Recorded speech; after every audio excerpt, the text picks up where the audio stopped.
There is a silent dread that hums in the background of nearly every human heart, the unspoken fear of decline, of inevitable decay, of the body, slowly breaking down, like a house collapsing stone by stone under the weight of time. It begins quietly, with whispers in the mind. You are not as strong as you once were. Age is catching you. Illness runs in your family. The future holds only weakness. These suggestions, repeated by society, echoed in doctors' offices, reinforced by the stories of our parents and grandparents, enter the subconscious like seeds of poison, and the body obeys them. Wrinkles, fatigue, and pain become not only physical processes but mental programs, rehearsed and reproduced until the body itself is convinced it must grow frail. Many live under this shadow, believing they are powerless against the march of years, bound to decline, sentenced by heredity and circumstance. Yet Joseph Murphy dares to lift a light into this dark corridor. He asks us to challenge the hypnosis of inevitability, to consider that the body is not merely a prison of flesh, but a living temple built by the subconscious mind, and that the subconscious, directed by faith and vision, can rebuild what has been broken and restore what seems lost.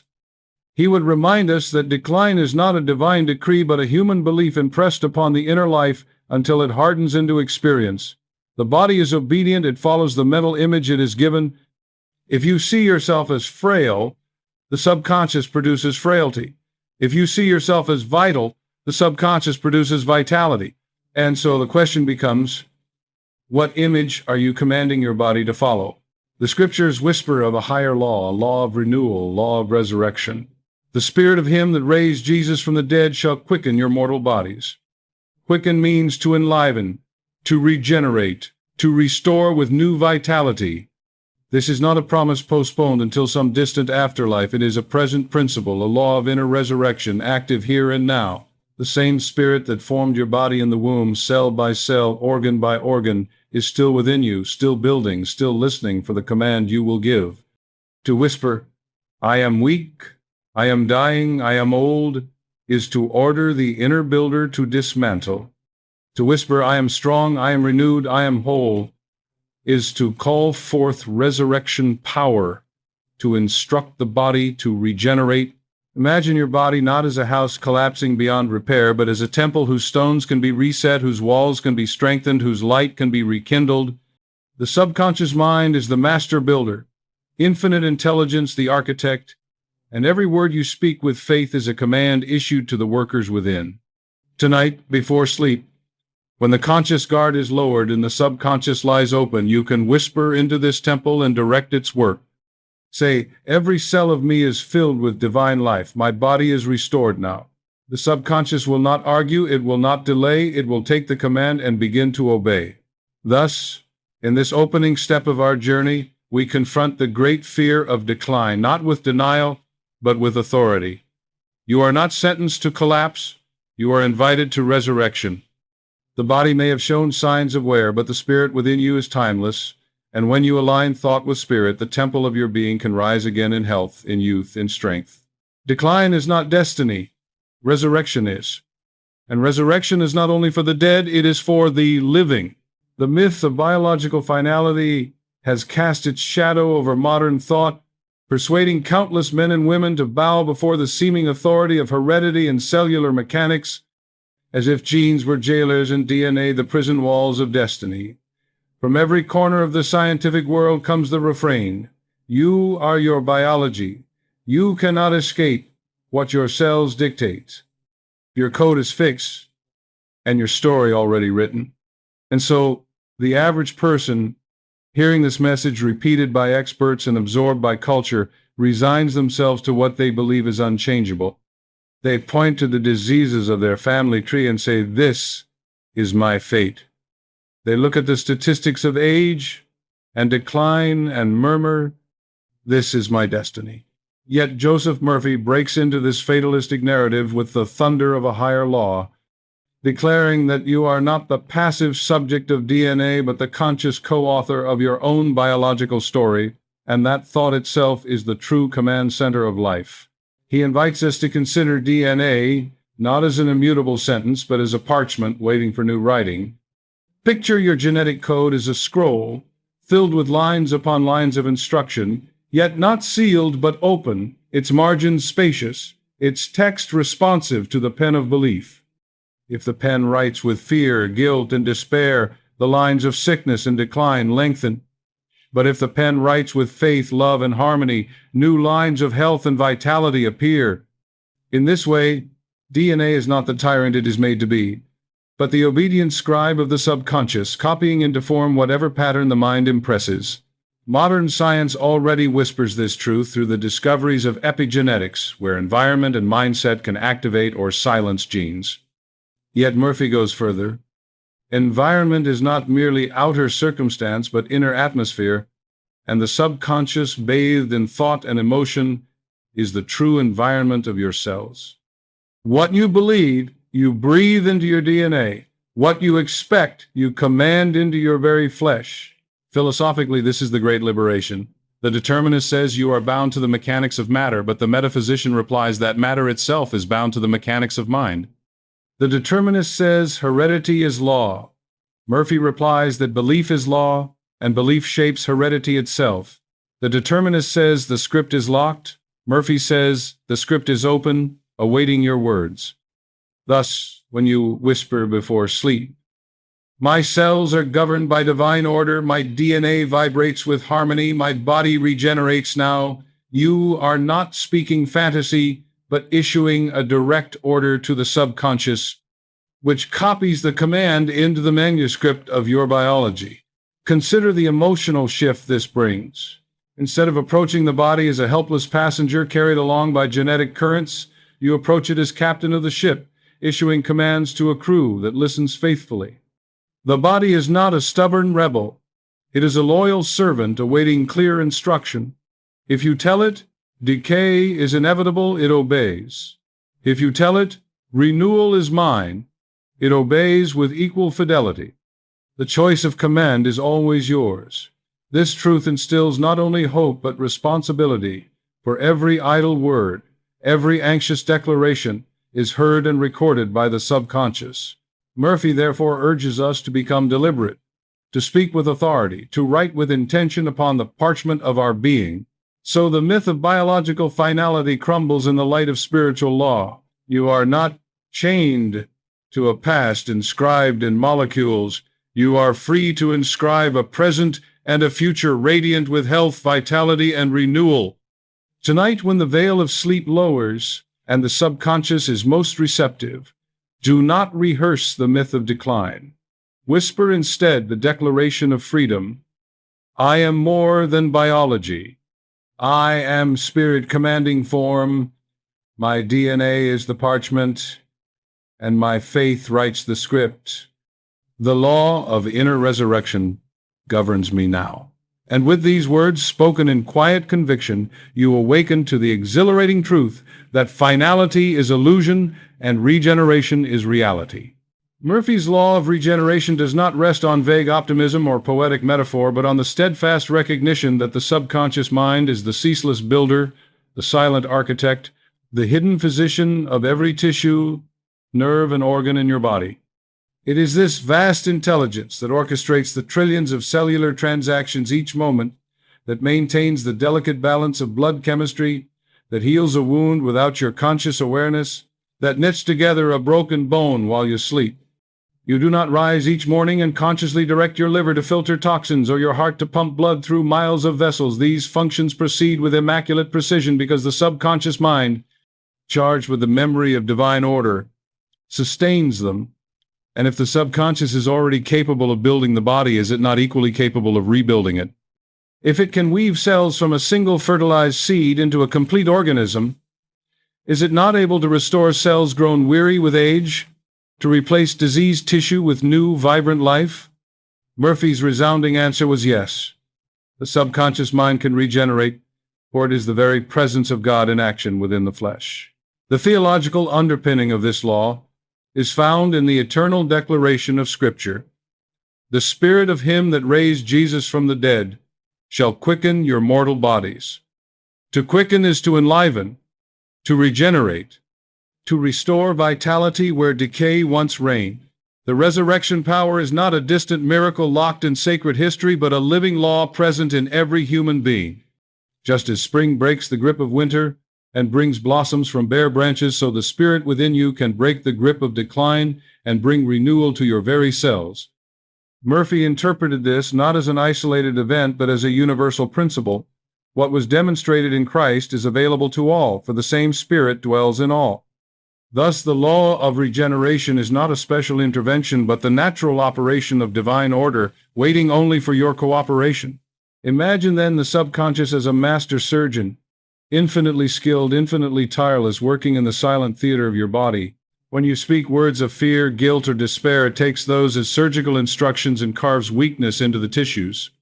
But when you speak words of faith, gratitude, and harmony, it follows those commands with equal fidelity, reconstructing the organs, renewing the blood, restoring the nerves.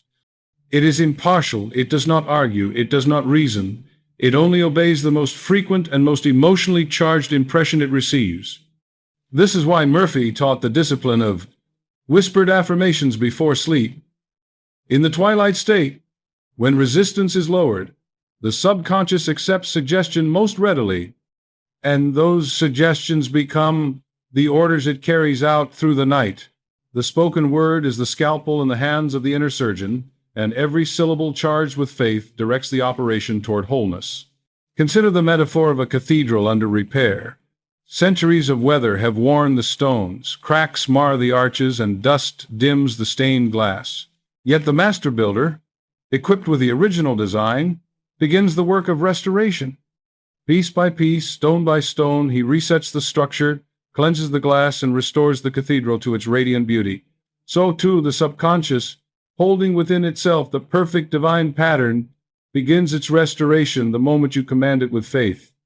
It does not need to invent the design anew. It remembers the original blueprint of health, youth, and harmony, and it works ceaselessly to reinstate it.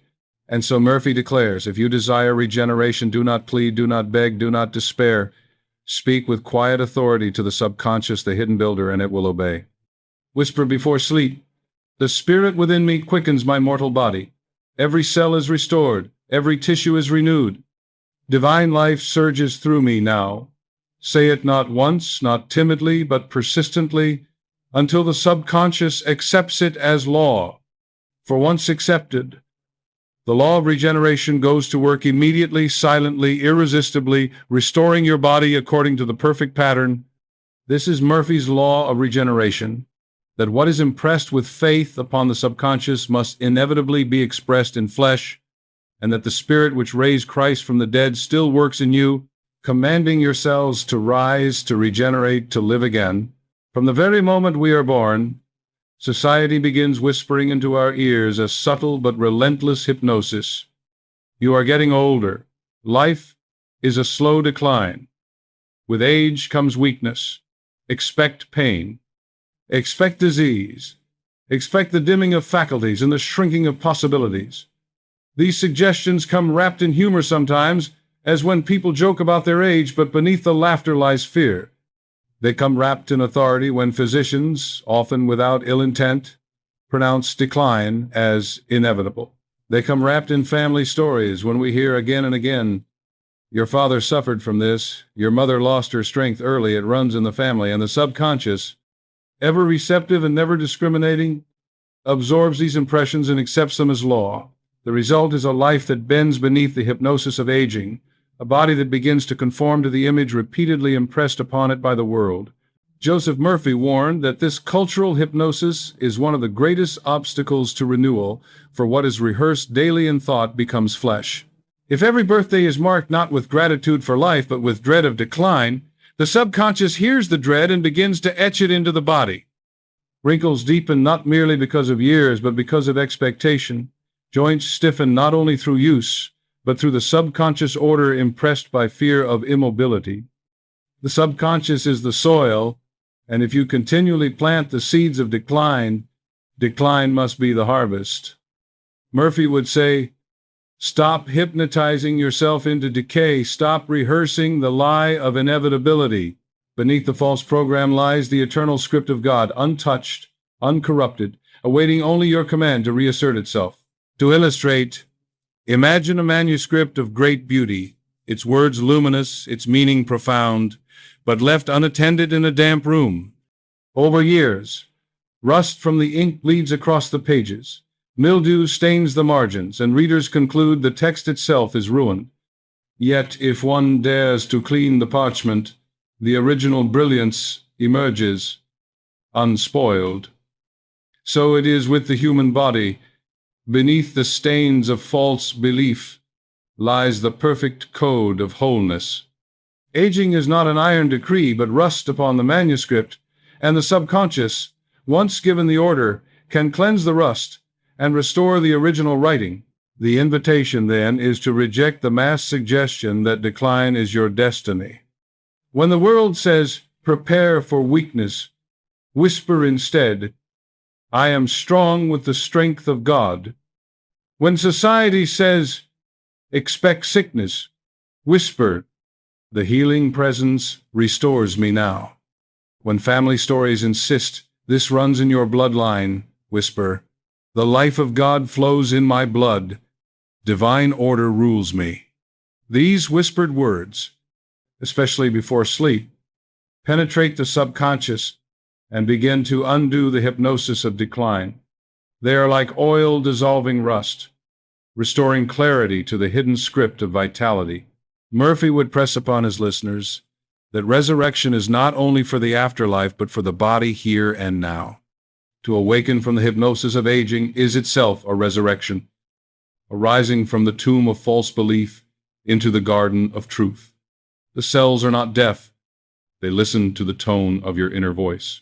Speak death, and they obey with decline. Speak life, and they obey with renewal. The myth of inevitable decay is powerful only because it is repeated. The repetition of truth charged with faith is infinitely more powerful. So tonight, when the suggestions of the world still echo in your mind, take back authority. Whisper not the chant of society, but the decree of spirit. I am renewed like the eagle. Every day I grow stronger, younger in spirit, freer in body. My cells obey the law of inner resurrection. As you fall asleep with these words, the subconscious receives them as the new law and begins at once to restore what fear had corroded. The rust fades, the manuscript shines, and the body, once bent beneath hypnosis, rises to reflect again the eternal pattern of God. If the first hypnosis is the suggestion that age must bring decay, the second and often more insidious hypnosis is the identity that forms around illness itself, what Joseph Murphy would call the illness identity. It begins subtly. A diagnosis is given, a symptom becomes persistent, a condition lingers longer than expected. Instead of seeing the ailment as temporary, many begin to weave it into the fabric of their self-image. They say not merely, "I have arthritis," but "I am an arthritic." They do not only acknowledge, "I have diabetes," but affirm, "I am a diabetic." The subconscious, always literal and obedient, takes these words as commands. It fuses the disease with identity, engraving it into the blueprint of the body, making it far harder for regeneration to occur because the body is simply following the script it has been handed. Murphy insisted that no sickness should ever be accepted as identity, for to do so is to hand the subconscious a poisoned decree. He illustrated this point with vivid metaphors, reminding his readers that illness is not a master but a parasite feeding upon imagination. Picture a parasite that only survives when given attention, clinging to the thought life, drawing strength from constant rehearsal. The more the sufferer speaks of the condition, broods over it, claims it as mine, the more firmly the parasite attaches itself until the host forgets they were ever whole. But the parasite is not invincible. The moment attention is withdrawn, the moment identity is reclaimed as health and wholeness, the parasite withers for lack of nourishment. And so Murphy urged his listeners, stop feeding the parasite of illness with your words, your fears, and your rehearsals. Withdraw attention, affirm the truth, and the parasite must die. Philosophically, this reveals the crucial distinction between condition and essence. A condition may exist in the body, but it is not the essence of the soul. To identify with a condition is to mistake shadow for substance, The essence is divine, eternal, whole. The condition is temporary, a reflection of thought images impressed upon the subconscious. By refusing to equate self with sickness, you reestablish the sovereignty of essence over condition. When you whisper, "I am whole, I am free, I am life itself," you are not denying the presence of symptoms. You are affirming the higher reality that commands the subconscious to dissolve the symptoms. You are reminding your cells that their master is not disease but spirit, not heredity but infinite intelligence. Murphy also emphasized the role of repetition in forming identity. Just as a child becomes fluent in language by hearing words repeated daily, so the subconscious becomes fluent in sickness when it hears the same words rehearsed. My bad back, my weak heart, my fragile nerves. These are affirmations, though negative ones, and they sculpt the body accordingly. The remedy is not silence, but substitution, replacing the destructive affirmations with constructive ones until a new identity forms. Whisper nightly, "My back is strong, my heart is steady, my nerves are calm." Every cell responds to divine order. With time, the subconscious accepts the new language, and the body begins to express it. The illness identity is replaced with the wholeness identity, and regeneration follows naturally. Theologically, this is nothing less than the call of Christ. Lazarus, come forth! Lazarus was bound not only by grave clothes, but by the identity of death itself, yet at the command of the word he rose, shed the wrappings, and walked into life. So too the body bound by the identity of sickness can rise when commanded by faith. When you whisper, "I am not this sickness, I am life everlasting, the spirit of resurrection dwells in me now," you are speaking the same command into your subconscious, and the cells, like Lazarus, respond. The grave clothes of false identity fall away, and the body begins to walk in newness of life. Therefore, the invitation is urgent. Release the illness identity. Stop calling sickness mine. Stop rehearsing the story of decline. Begin tonight, before sleep, to whisper with quiet certainty, "I am not this condition. I am spirit clothed in life. My body is obedient to divine law. Every cell regenerates. Every organ is renewed. Every function is restored." Let these words become your identity, and the subconscious will reshape the body to match. For the illness identity is a parasite, but the identity of wholeness is resurrection itself, and resurrection is the law of your being, waiting only for the command of your faith.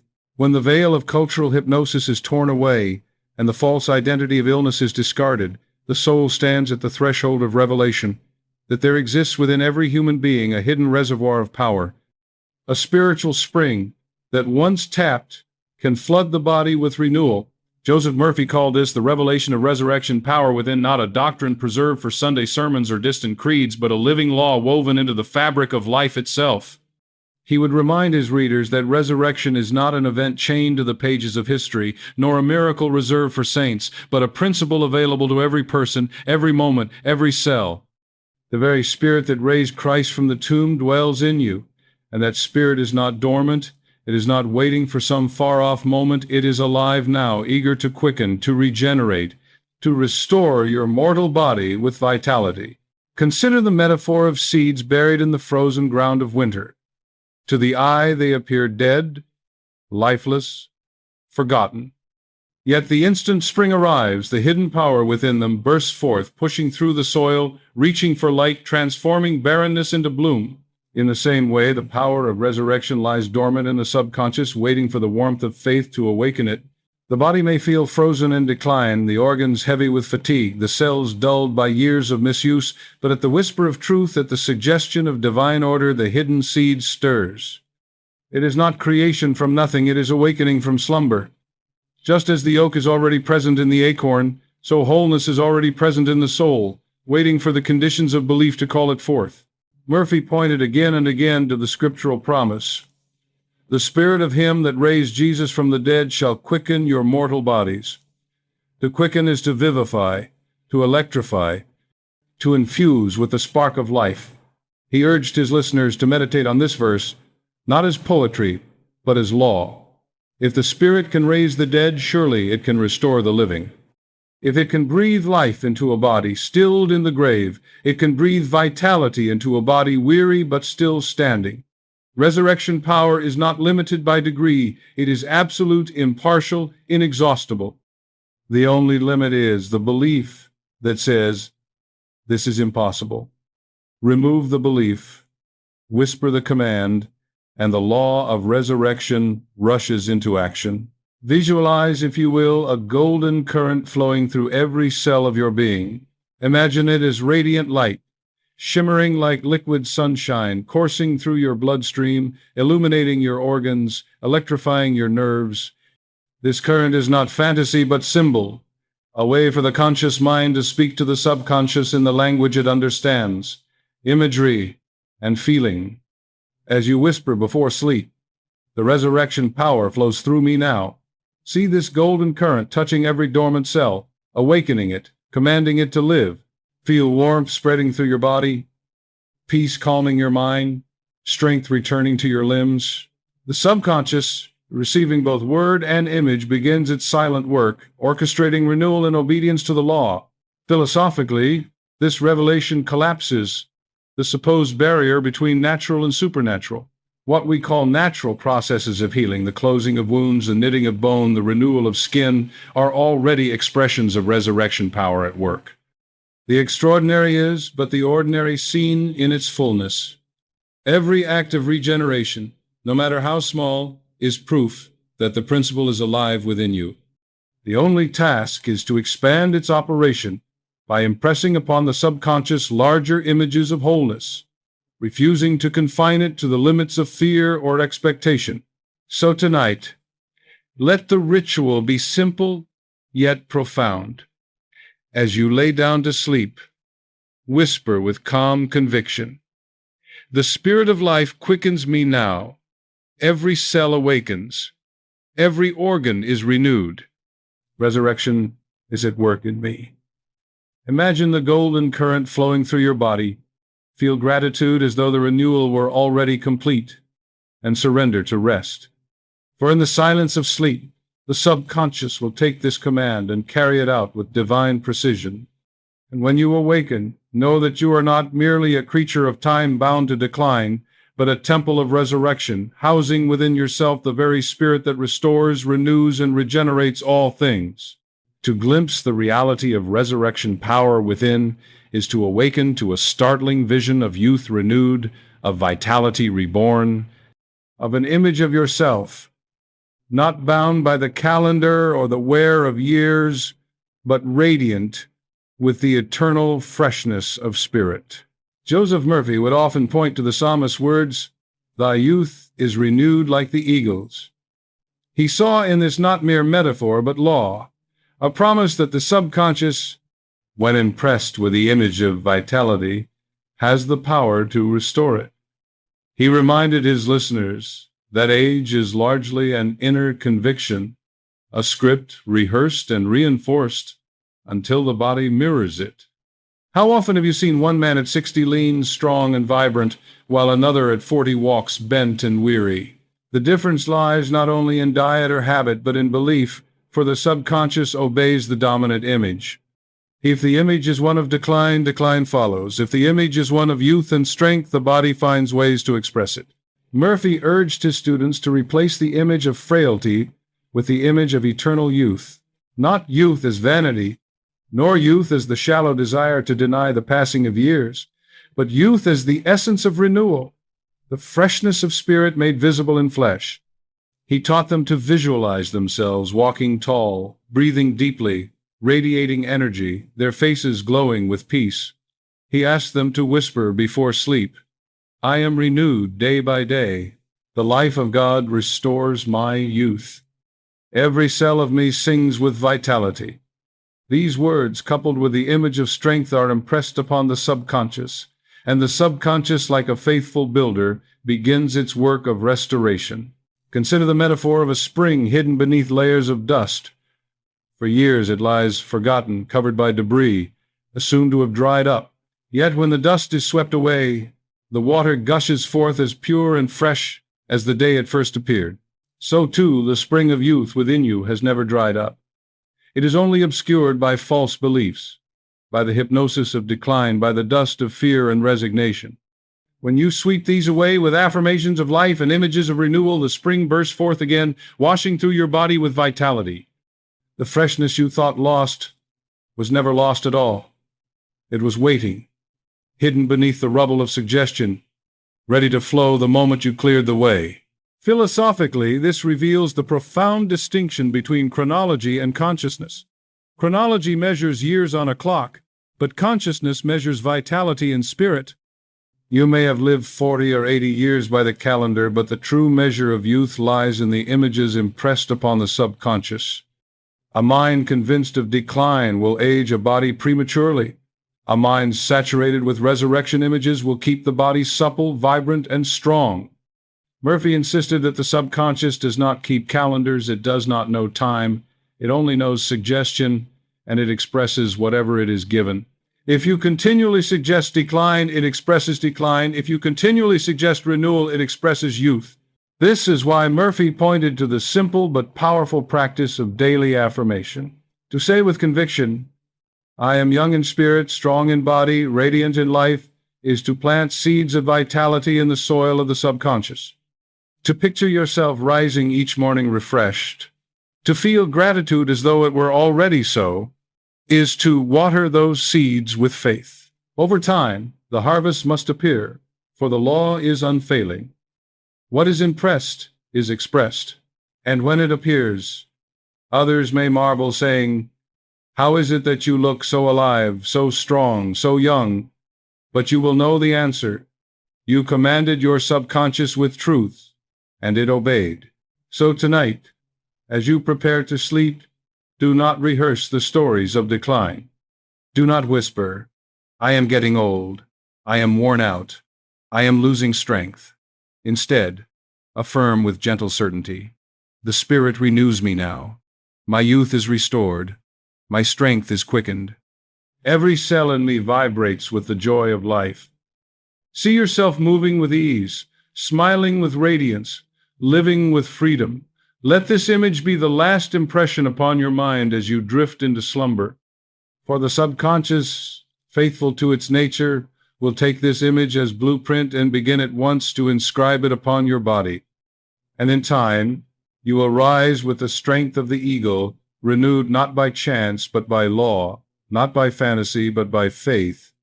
And you will know that the image of eternal youth is more than a dream. It is the divine pattern, reasserting itself in you, having unveiled a truth that youth and vitality are not lost treasures but living patterns ready to be reawakened. Joseph Murphy turns to the practical art of reinstating the divine blueprint by learning how to speak directly to the cells of the body. He taught that every cell is alive with intelligence, every atom is obedient, every nerve and tissue is attuned to the commands of the subconscious mind.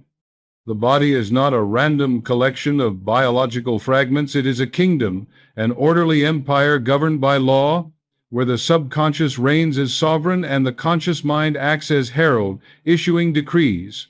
Too often the herald proclaims words of fear, words of weakness, words of resignation, and the kingdom obeys with decay. But Murphy urges us to reclaim our authority, to speak as children of God endowed with creative power, and to issue commands of renewal, healing, and harmony. To speak to your cells is not superstition but spiritual law, for the subconscious receives every word clothed in feeling and transmits it to the body as command. Consider the metaphor of a great orchestra tuning its instruments before a performance. If the conductor waves his baton aimlessly, the violins screech, the horns falter, the percussion pounds without rhythm. Yet when the conductor lifts his hand with clarity, authority, and confidence, the chaos subsides into harmony, every instrument aligning with his intention. So too are your cells like instruments awaiting the baton of your thought. If you command discord by repeating, "I am weak, I am sick, I am tired," they play a discordant tune and the body sinks into disharmony. But if you whisper with faith, every cell responds to divine order, every cell vibrates with life, every cell sings the song of health, then the orchestra of your body begins to play in perfect rhythm once more. and the music of vitality fills your being. Murphy was relentless in reminding his listeners that the subconscious never debates. It does not stop to ask whether your words are logical or whether they conform to the so-called evidence of the senses. It accepts the repeated, emotionally charged command as true, and it works day and night to bring it into manifestation. This is why he insisted on the discipline of whispered affirmations at the gateway of sleep. In that drowsy interval, the conscious critic is subdued, and the subconscious, open and receptive, accepts suggestion most readily. If you whisper in those moments, "My body is filled with light, my cells obey divine law, my tissues are renewed by spirit," then through the night, while you rest, the subconscious inscribes these words into the very code of your being. It is as though you had handed the inner builder blueprints of perfection, and he sets about the work immediately, without delay. Theologically, this practice rests on the ancient truth that life and death are in the power of the tongue. Words are not idle sounds. They are carriers of power, vessels of spirit, commands to the unseen forces that shape your life. When you whisper health, you release health. When you whisper weakness, you release weakness. The cells of your body hear your inner voice more clearly than any physician's diagnosis, and they obey it with absolute fidelity. To speak to them is to address the Spirit of God dwelling in them, for it is that Spirit which animates their life. Thus, when you whisper, "Every cell of me is obedient to the Spirit of God. Every strand of DNA reflects divine harmony," you are invoking not fantasy but the eternal law of cause and effect, and the subconscious faithful servant of Spirit carries it out. So tonight, take up the role of conductor, king, commander, and shepherd of your inner kingdom. Whisper with tenderness but with authority. Every cell hears me now. Every cell vibrates with divine life. Every cell is restored and renewed. Do not strain, do not plead, but speak with serene confidence, as one who knows that the law must obey. See in your imagination the cells glowing, aligning, harmonizing, like musicians tuning to a perfect chord. Feel gratitude rising in your heart, the assurance that the command has been received and is already being fulfilled. Then surrender to sleep, knowing that through the silent hours, your subconscious, the divine surgeon, the master builder, is carrying out your words, regenerating your body in exact obedience to the decree you impressed upon it. For to speak to your cells is to speak to the temple of God, and the temple always responds when addressed with faith. To speak to your cells with conviction is to exercise the law of the word itself, the immutable principle that the subconscious executes the spoken decree without hesitation or delay, for it cannot distinguish between truth and falsehood, only between command and silence. Joseph Murphy again and again reminded his listeners that words, clothed in belief, are not mere vibrations of air, but spiritual forces that shape substance. Scripture affirms, life and death are in the power of the tongue. And Murphy unveiled this not as a poetic flourish, but as a precise statement of psychological and spiritual law. Every word you speak inwardly or outwardly is heard by the subconscious, and the subconscious, impartial and tireless, translates it into form. When a man mutters daily, "I am sick, I am frail, I am cursed by heredity," he is issuing a decree that the inner builder must obey, and the cells conform. But when that same man whispers in faith, "I am strong, I am healed, I am filled with divine vitality," then the subconscious hears a new law, and the cells, as faithful servants, shift their function to align with it. Imagine for a moment the subconscious as a vast court of scribes, each ready to copy into the book of your body whatever words are delivered from the throne of consciousness. If the throne speaks confusion, the scribes inscribe confusion. If the throne proclaims harmony, the scribes write harmony into every tissue. The law of the word is absolute. The scribes never question the order, they only copy and execute. This is why idle chatter and careless self-condemnations are so dangerous, for the subconscious does not treat them as jokes, but as commands. How many times do people say, "This kills me, this makes me sick, I'm falling apart," not realizing that each phrase is being faithfully written into their inner book of life? Murphy's counsel was to guard the lips and guard the thoughts, to become deliberate in speech, for every word is a seed, and the harvest is inevitable. The practice he urged was simple yet profound, to make the spoken word an instrument of deliberate creation, especially in the twilight state before sleep. In those sacred minutes, when the conscious guard is lowered, the word enters unopposed into the soil of the subconscious. Whisper softly, but with authority. My words are creative. Every cell of me responds to divine command. I speak life, and life appears. I speak renewal, and my body obeys. Do not rush, do not babble. Let the words fall gently like drops of oil upon still water, spreading their influence through the subconscious with quiet power. Feel the resonance of each phrase. Imagine the cells responding like soldiers standing at attention, and then surrender to sleep in peace. Theologically, the law of the Word is inseparable from the mystery of creation itself.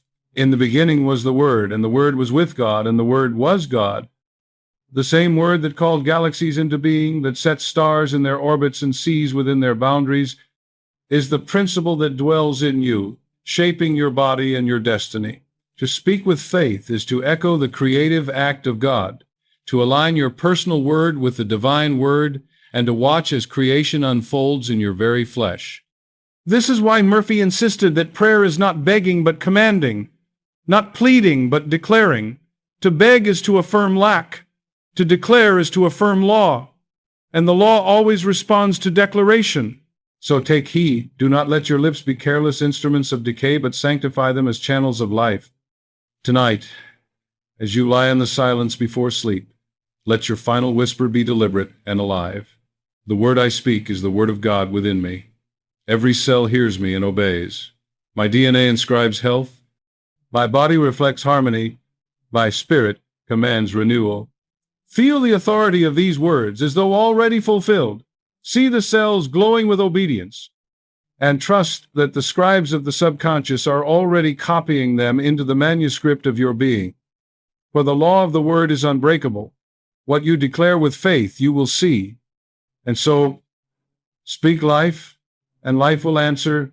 Speak resurrection, and resurrection will rise within you. Having established that the spoken word is law to the subconscious, Joseph Murphy now guides us into the deeper mystery of fusing imagery with affirmation, the practice he often described as the healing whisper. Words alone, when muttered without feeling or vision, may skim the surface of the subconscious like stones skipping across a pond, leaving only faint ripples. But when words are clothed in imagery and saturated with emotion, they sink deep into the fertile soil of the inner mind and take root as living seeds. Murphy taught that the subconscious is impressionable through pictures more than through logic, through symbols more than through syllogisms, through imagination more than through argument. To whisper, I am whole, while picturing yourself frail and defeated, is to send conflicting signals to the inner builder. But to whisper the same phrase while vividly imagining your body radiant with health, your cells glowing with light, your nerves singing with harmony, is to hand the subconscious a blueprint so clear that it cannot resist. The subconscious, impartial and obedient, takes the blueprint and builds accordingly.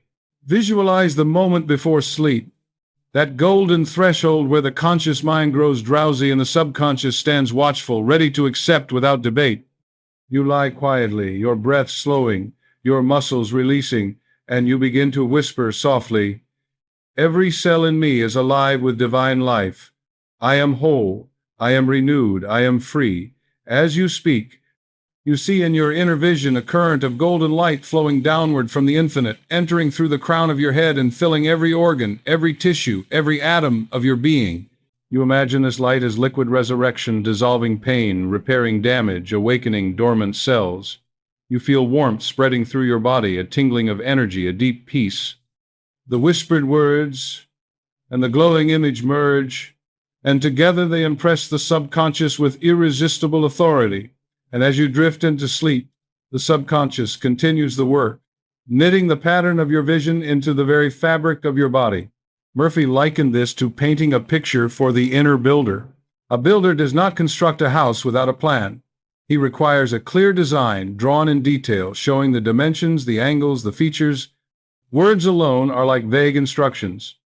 Build something good. But words united with imagery are like a detailed plan. Build this house with this roof, these windows, this garden. The subconscious, seeing the plan, sets to work immediately, summoning all inner resources to execute it. This is why visualization is indispensable. It provides the subconscious with a precise image to reproduce.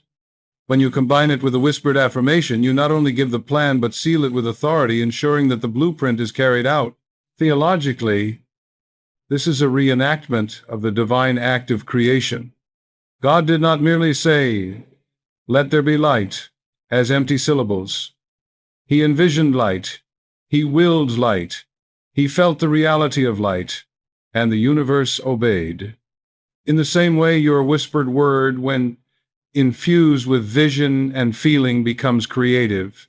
You echo the divine fiat within your own sphere, and the cells of your body, like galaxies to his voice, align themselves to your command.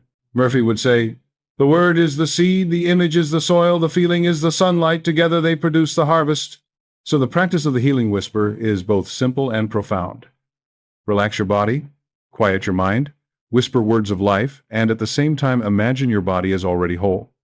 See yourself walking with ease, smiling with radiance, living with freedom. Feel the gratitude as if it were already accomplished. Then release the image to the subconscious as you surrender to sleep, knowing that the inner builder has received the command and is already at work. Night after night, as you persist in this ritual, the subconscious will etch the new pattern deeper and deeper into your cells until the outer body conforms to the inner blueprint. This is the healing whisper, not a desperate plea, but a quiet decree, a merging of word, image, and feeling into the law of resurrection, commanding your cells to regenerate. Yet Joseph Murphy did not stop at the healing whisper alone, for he understood that the subconscious, like a child lulled to sleep by a bedtime story, responds not only to isolated words but to entire narratives, to vivid scenes that it cannot distinguish from reality.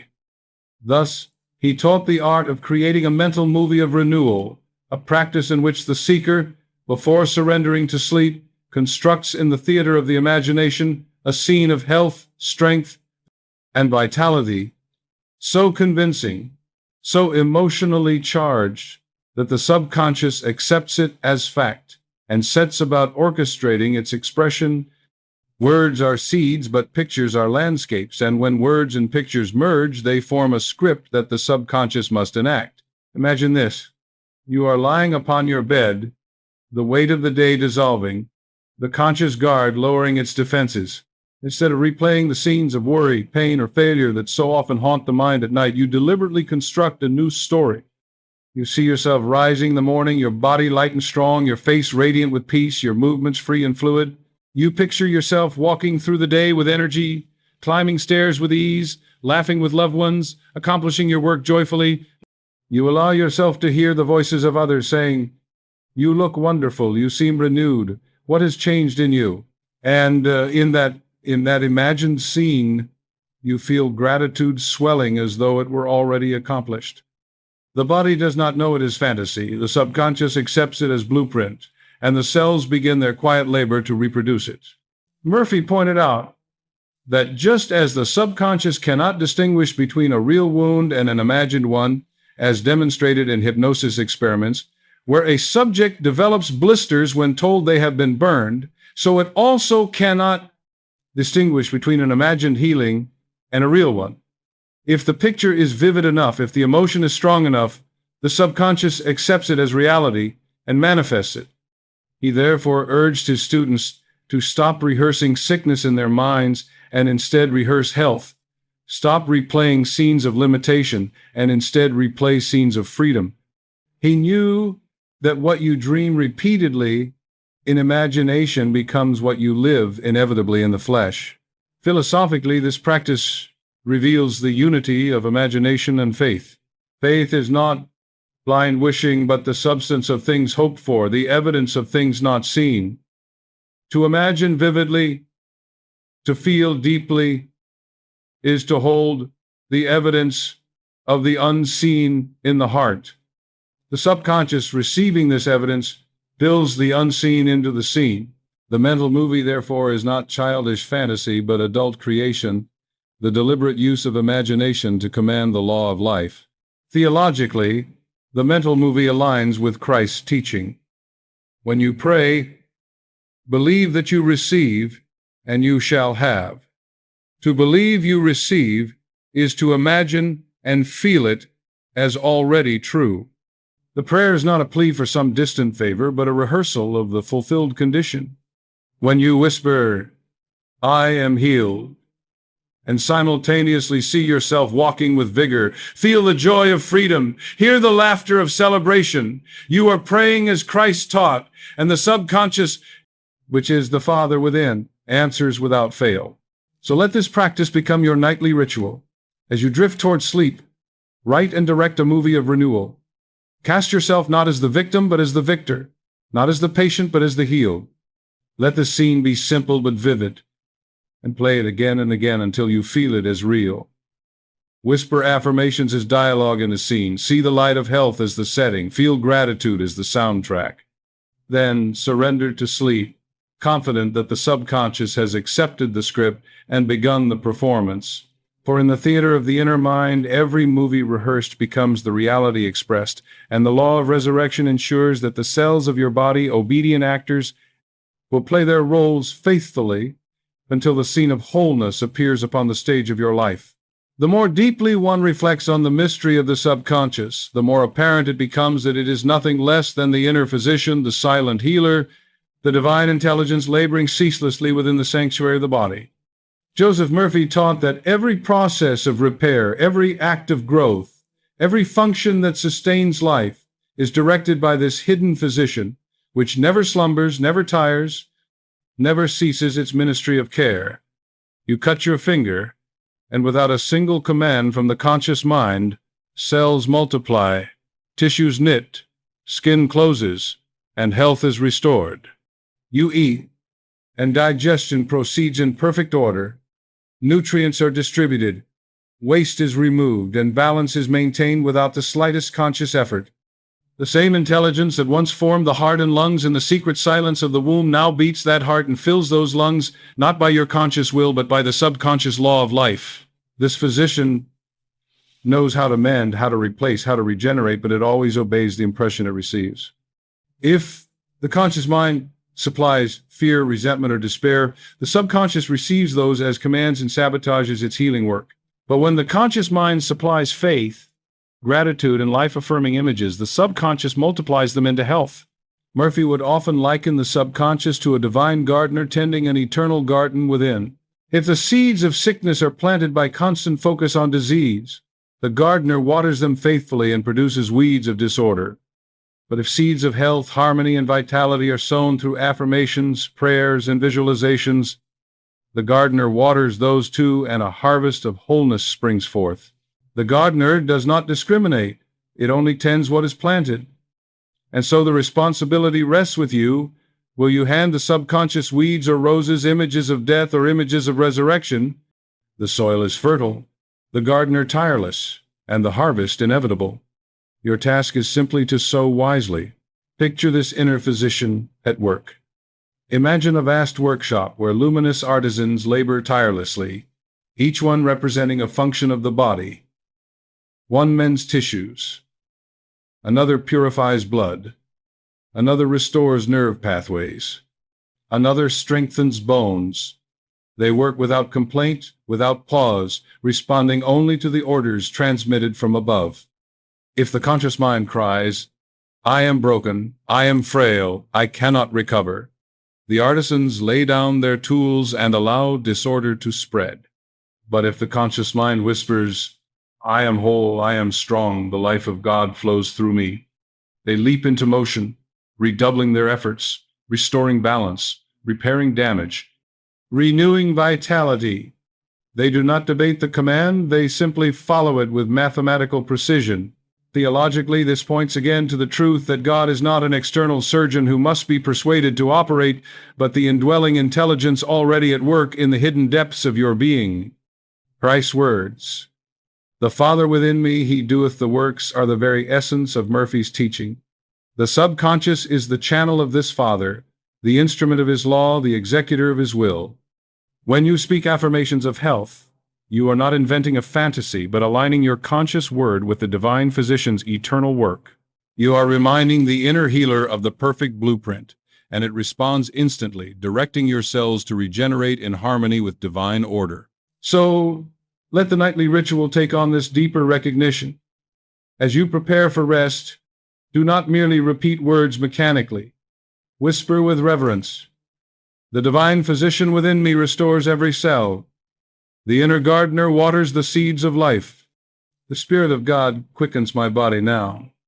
See in your mind's eye the artisans of the subconscious at their workbenches, crafting health with luminous hands, weaving tissues with golden threads, pouring vitality into your blood. Feel gratitude swelling within you, as though the healing were already complete. Then release it all to the subconscious with the trust of a patient, placing themselves in the hands of the most skilled surgeon, confident that the work is being done perfectly. For the subconscious is your physician, your gardener, your master builder, and when it receives the impression of faith, it regenerates your body with the precision of law and the compassion of God. The testimony of science itself, when rightly interpreted, reveals a startling confirmation of Murphy's law of regeneration, but what the medical world calls the placebo effect is nothing less than proof that belief commands the body and faith edits the very script of DNA. Consider the countless documented cases where patients, convinced that they had received powerful medicine, experienced dramatic healing, though in truth they had been given only sugar pills or harmless injections. Tumors shrank, pain dissolved, wounds closed, not because of any chemical in the treatment, but because the subconscious, persuaded of healing, issued orders to the body to comply. The mere conviction that health was being restored became the catalyst for actual regeneration. To Murphy, this was not anomaly, but demonstration, a glimpse of the universal law, that the subconscious mind always expresses what it is impressed with, and that faith is the true medicine of the soul. He would remind us that Christ himself spoke this law plainly. "According to your faith be it unto you," and again, "Thy faith hath made thee whole." Nowhere did he say, "according to the pill," or "according to the physician's decree," but always, "according to your faith." The healing was not bestowed from without, but released from within. The placebo effect is simply the modern world's reluctant acknowledgement of what the prophets and mystics have always known. Belief is the architect of flesh. If a harmless pill, invested with belief, can catalyze healing, how much more powerful is a deliberate affirmation whispered into the subconscious with conviction, accompanied by imagery of health and gratitude for its fulfillment? Murphy delighted in pointing out that the placebo effect exposes the impotence of fear-based determinism.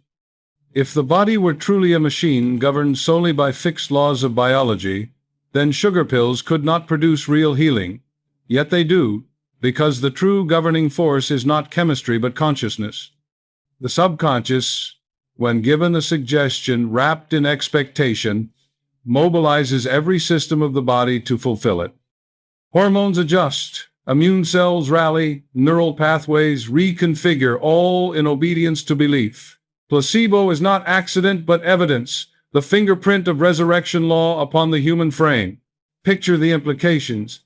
If false belief in the power of a harmless tablet can summon the body's forces into healing, how much greater is the potential of true belief in the divine law of life? Consciously impressed upon the subconscious night after night, placebo proves that the subconscious obeys suggestion. Murphy calls us to go further, to become the conscious physician of our own destiny, prescribing not sugar pills but living words, administering not inert substances but faith-charged affirmations. When you whisper, "Every cell of my body is quickened by the Spirit of God.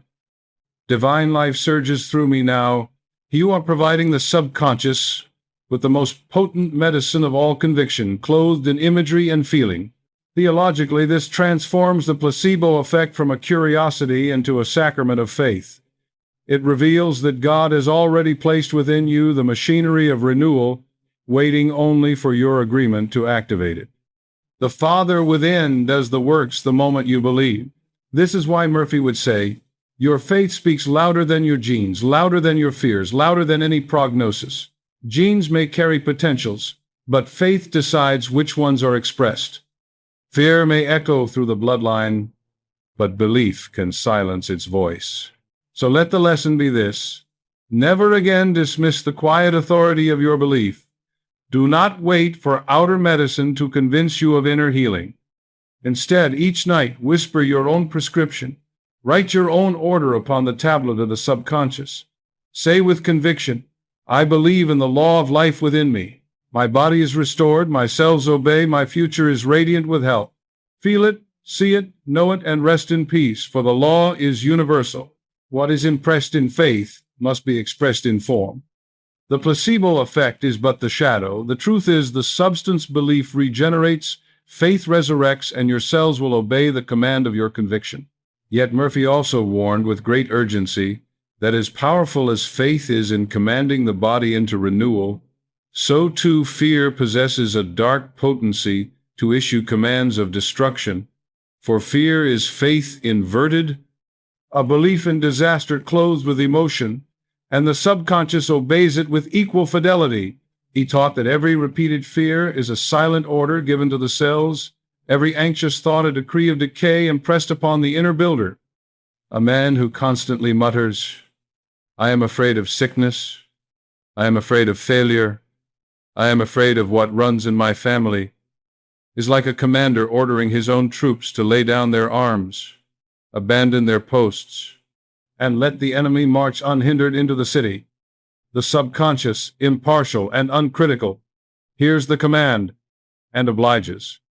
It produces in the body the very symptoms feared, weakens the immune system, drains vitality, and even arranges external circumstances to mirror the inner terror. This is why so often what people dread most seems to arrive at their doorstep. Their fear has rehearsed the image so vividly that the subconscious, compelled to express, has brought it forth. Murphy countered this destructive cycle by insisting on the deliberate substitution of fear with faith. Fear says, I expect death. Faith says, I command life. Fear whispers, decline is inevitable. Faith proclaims, renewal is eternal. Fear rehearses failure. Faith rehearses triumph. And because the subconscious always obeys the strongest and most frequently impressed suggestion, whichever voice is repeated with emotion will inevitably prevail.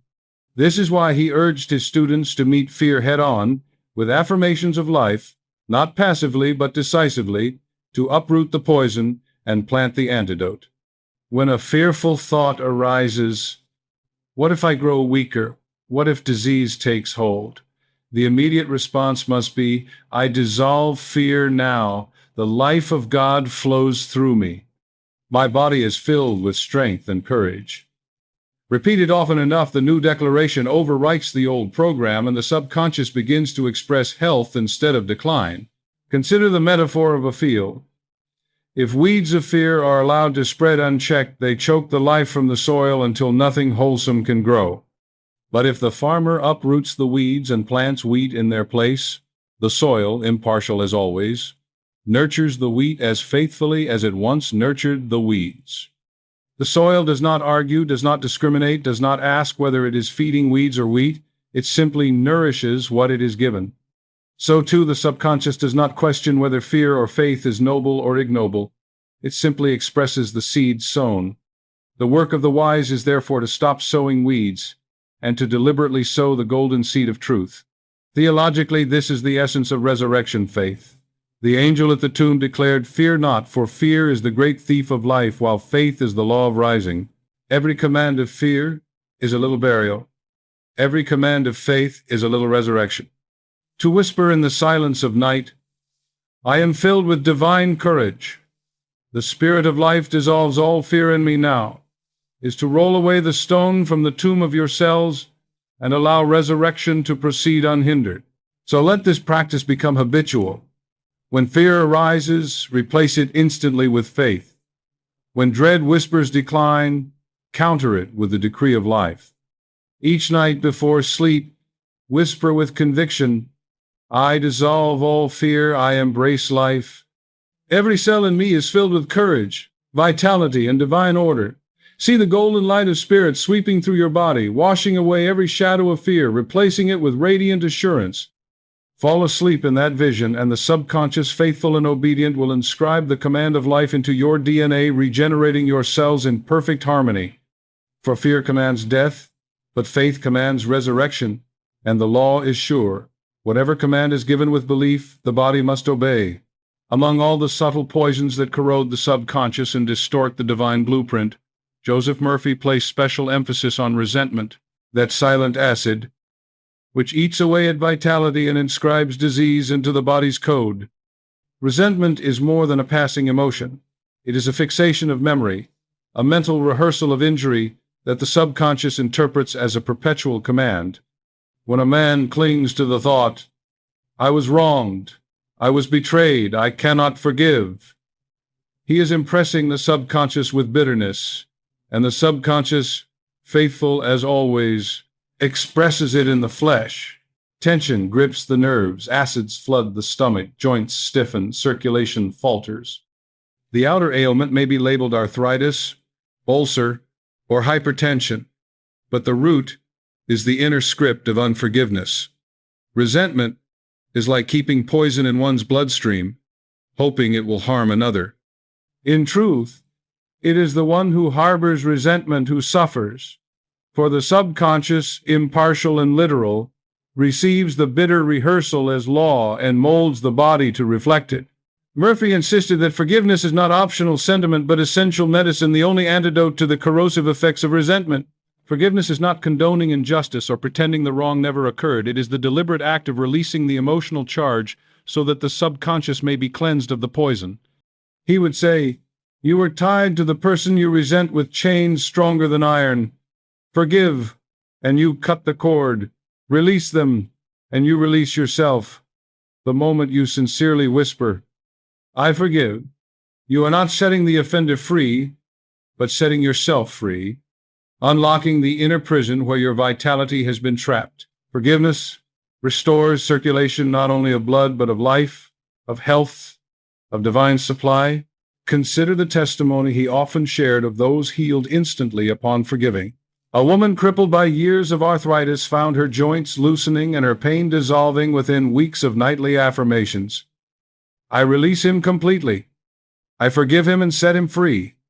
I am free, and God's love fills me. Her healing was not a miracle in the sense of divine exception, but the simple restoration of divine law. Resentment had poisoned her body, and forgiveness washed it clean. Another man, haunted by ulcers from years of bitterness toward a business partner, began repeating before sleep, I forgive, I release, love fills my heart.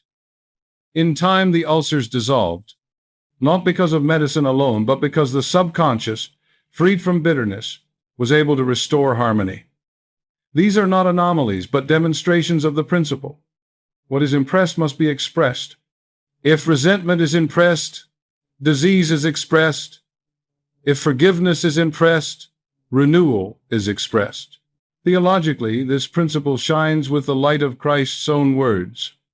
Forgive, and you shall be forgiven. This is not a moral plea alone, but a spiritual law. To forgive is to remove the obstruction from the channel through which divine life flows. Jesus, even on the cross, declared, Father, forgive them, demonstrating that forgiveness is the act of resurrection itself, the refusal to let bitterness bind the soul in death. When forgiveness is whispered into the subconscious, the tomb of resentment cracks open, and the body, like Lazarus, comes forth into newness of life.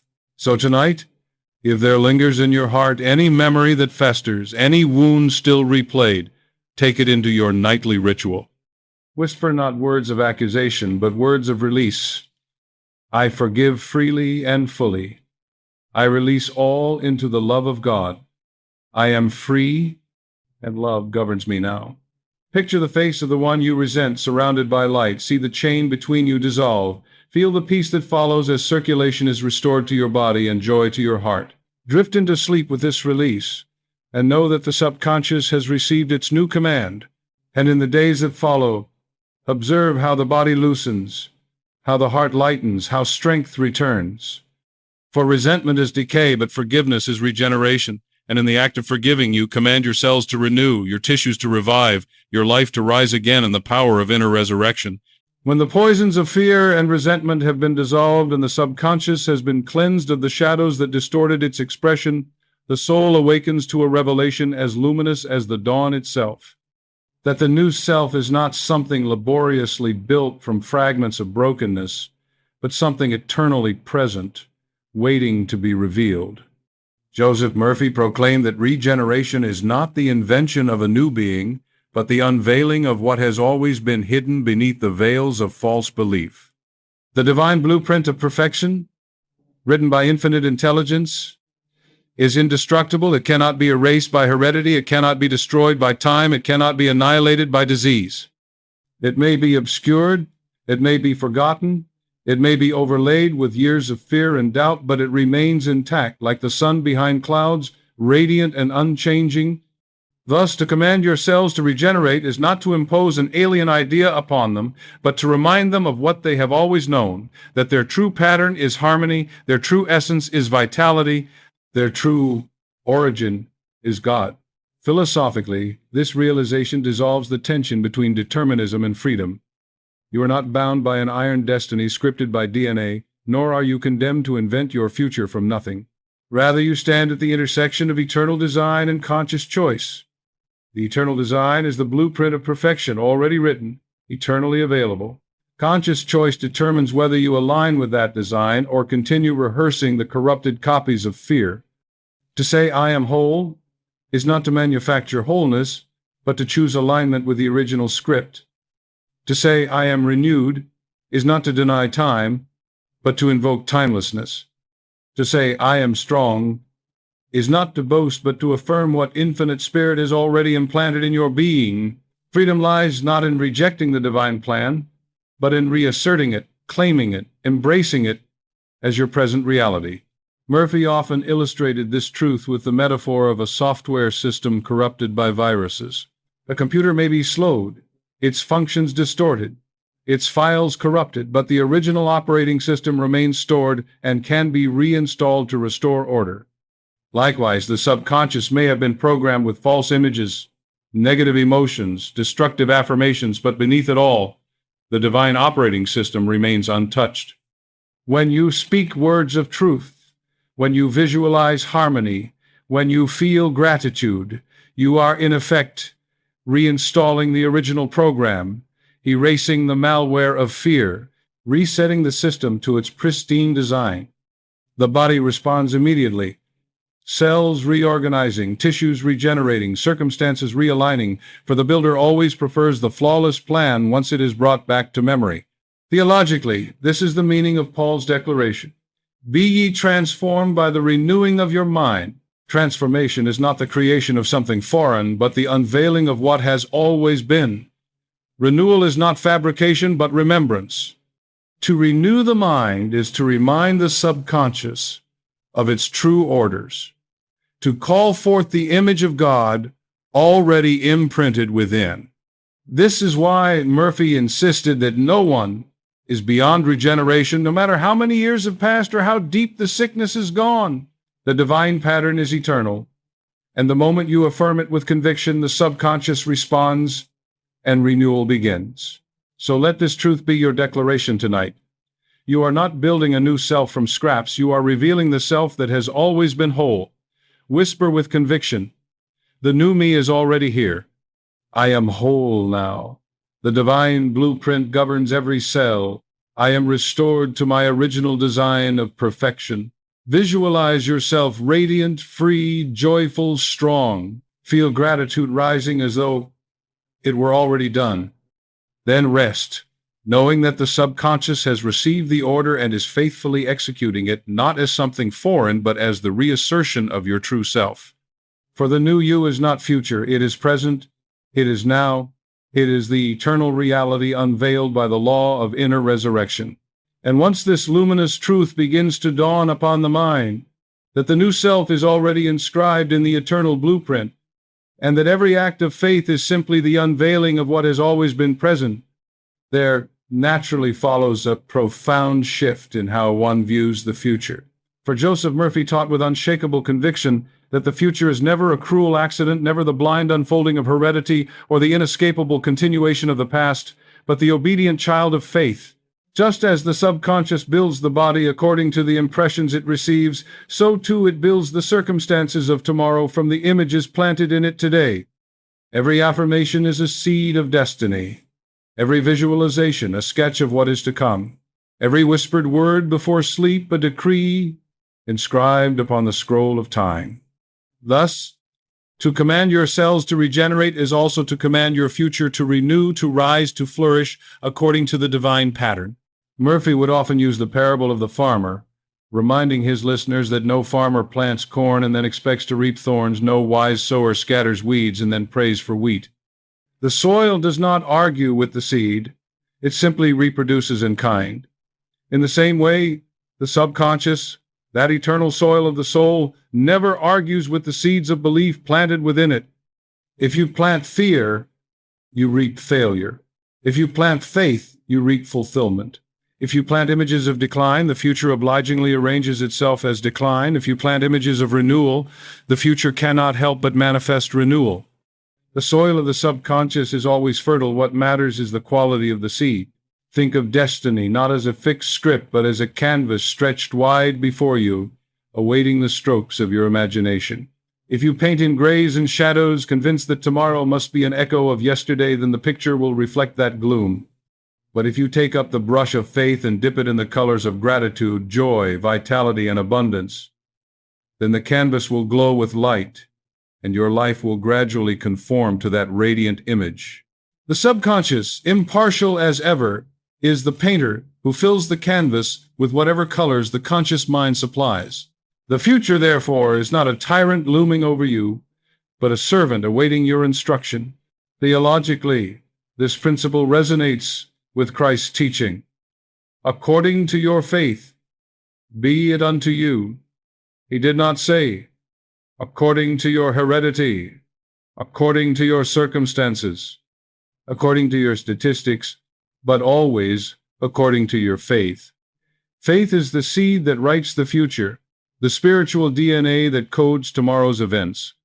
Murphy explained that when you whisper before sleep, "My path is guided, my body is whole, my future is radiant with life," you are not making idle wishes, but programming your subconscious with orders it must carry out.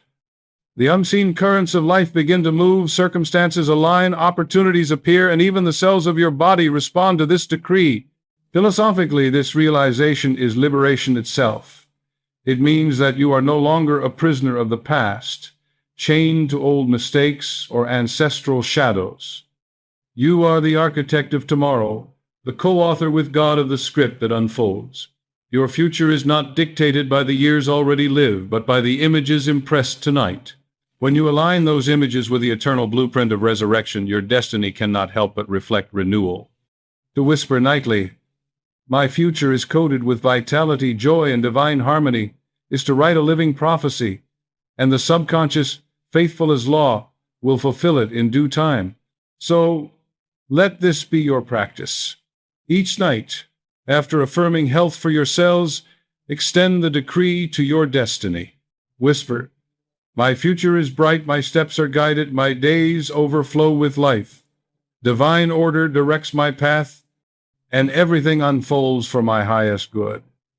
Picture yourself moving into tomorrow with confidence, doors opening before you, opportunities arising, strength surging through your body, peace radiating from your soul. Feel gratitude as though you are already walking in that future. Then surrender to sleep, knowing that you have planted the seeds of destiny in the fertile soil of the subconscious. And in time, as surely as harvest follows sowing, the future will bloom according to the seeds you have chosen. For your destiny is not heredity, not chance, not fate. It is the child of your faith. And faith commands resurrection. And now, having walked through the valley of fear and resentment, having uncovered the divine blueprint hidden beneath the corrosion of false belief, having proclaimed that the new self is already written, and that the future is but the child of faith, Joseph Murphy leads us to the great act of integration, the nightly ritual of resurrection. For knowledge alone is never enough. Law unpracticed is law unrealized. The subconscious is not moved by theories or arguments, but by repetition, by imagery, by suggestion, clothed in feeling. Just as a sculptor does not reveal beauty from marble by striking once, but by steady chiseling day after day, so too must we impress the subconscious steadily with the image of health and wholeness until the stone of the old self gives way to the radiant form within. Murphy therefore prescribed a sacred practice to be performed at the close of each day, a practice so simple in form yet so profound in power that it can rewrite the very code of one's being. The ritual begins with release the letting go of tension in the body and worry in the mind. You lie down upon your bed, close your eyes, breathe deeply, and let the muscles soften, the heartbeat steady, the thoughts slow. This relaxation is not mere comfort. It is the signal to the subconscious that the guard of reason is lowering, that the gates are open, that suggestion may enter unhindered. Into this stillness you begin to whisper words of life. Every cell of my body regenerates now. Divine order governs me. The spirit of resurrection quickens my mortal body. You speak them slowly, rhythmically, as though rocking the subconscious into agreement. You do not strain or plead. You declare with calm authority, knowing that the word once spoken is law. Then you clothe the word with imagery. You see in your inner vision a golden current flowing through your body, touching every organ, every nerve, every strand of DNA. You imagine each cell lighting up like a tiny lamp, vibrant with life, humming with divine harmony. You picture yourself rising strong, walking freely, smiling radiantly, living joyfully. You allow the scene to become vivid, detailed, and alive until it feels less like imagination and more like memory. The subconscious, unable to distinguish between the two, accepts the vision as fact and sets about fulfilling it. Next comes forgiveness. For Murphy knew that resentment obstructs the flow of life more effectively than any external condition. So you whisper, I release all who have hurt me. I forgive fully and freely. I forgive myself. Love fills me now. As you say this, you imagine the faces of those you once resented dissolving into light, chains falling away, your heart expanding with freedom. This act cleanses the subconscious of poison, clears the channel, and allows the impression of health to penetrate unopposed. Finally, you seal the practice with gratitude and surrender. Gratitude is the language of completion, the soul's way of declaring that the thing is already accomplished. So you whisper, thank you, Infinite Spirit, for the health that is mine, for the renewal already unfolding, for the wholeness that governs me now. You feel the peace of answered prayer, the quiet joy of assurance, the deep rest of faith. Then you let go, surrendering to sleep, confident that the subconscious has received its orders and is even now carrying them out. Through the silent hours while you dream, the inner builder is at work, weaving tissues, restoring balance, regenerating life according to the blueprint you impressed. Murphy urged that this ritual be practiced faithfully for 21 nights, for repetition engraves suggestion into permanence. Night after night, the impressions grow stronger, the blueprint clearer, until the subconscious accepts them without resistance and begins to express them with power. And as the days pass, you notice the signs: a new lightness in the body, a deeper calm in the mind, a quiet joy in the heart. These are the evidences that the law is working, that the command has been received, that resurrection is already underway. So tonight, begin this sacred practice. Whisper your affirmations, paint your visions, release your resentments, express your gratitude, and surrender to sleep. Do this not as a desperate attempt, but as a confident decree, knowing that what is impressed must be expressed, and that the spirit of resurrection dwelling in you cannot fail. For this is the law of inner resurrection, that every night is a death to the old self and a rising into the new, every whisper a command to your cells, every image a decree to your destiny. Practice it faithfully, and you will discover the miracle, that Murphy proclaimed that decline is not your inheritance, regeneration is, and the law of life within you will always answer the command of faith.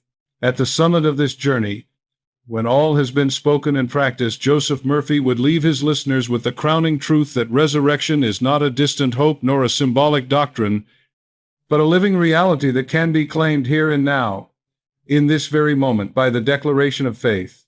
For too long, men and women have postponed their renewal, saying within themselves, "One day I will be healed, one day I will be strong again, one day I will find my freedom." Yet Murphy thundered that the subconscious does not dwell in the future tense. It does not understand someday. It knows only the eternal present, the living now. To whisper, "I will be whole," is to instruct the subconscious to forever delay wholeness, to keep it always just ahead, always unreachable. But to whisper, "I am whole now," is to command the subconscious in the only language it understands, to impress upon it the reality of present regeneration, and the subconscious, faithful and obedient, begins at once to execute the order. This is why Murphy insisted that resurrection is always immediate. It is not dependent on years of ritual, nor on the slow turning of fate, nor on the permission of circumstance. Resurrection is the sudden emergence of the eternal pattern in divisibility, the instant reassertion of the divine blueprint once it is accepted by faith.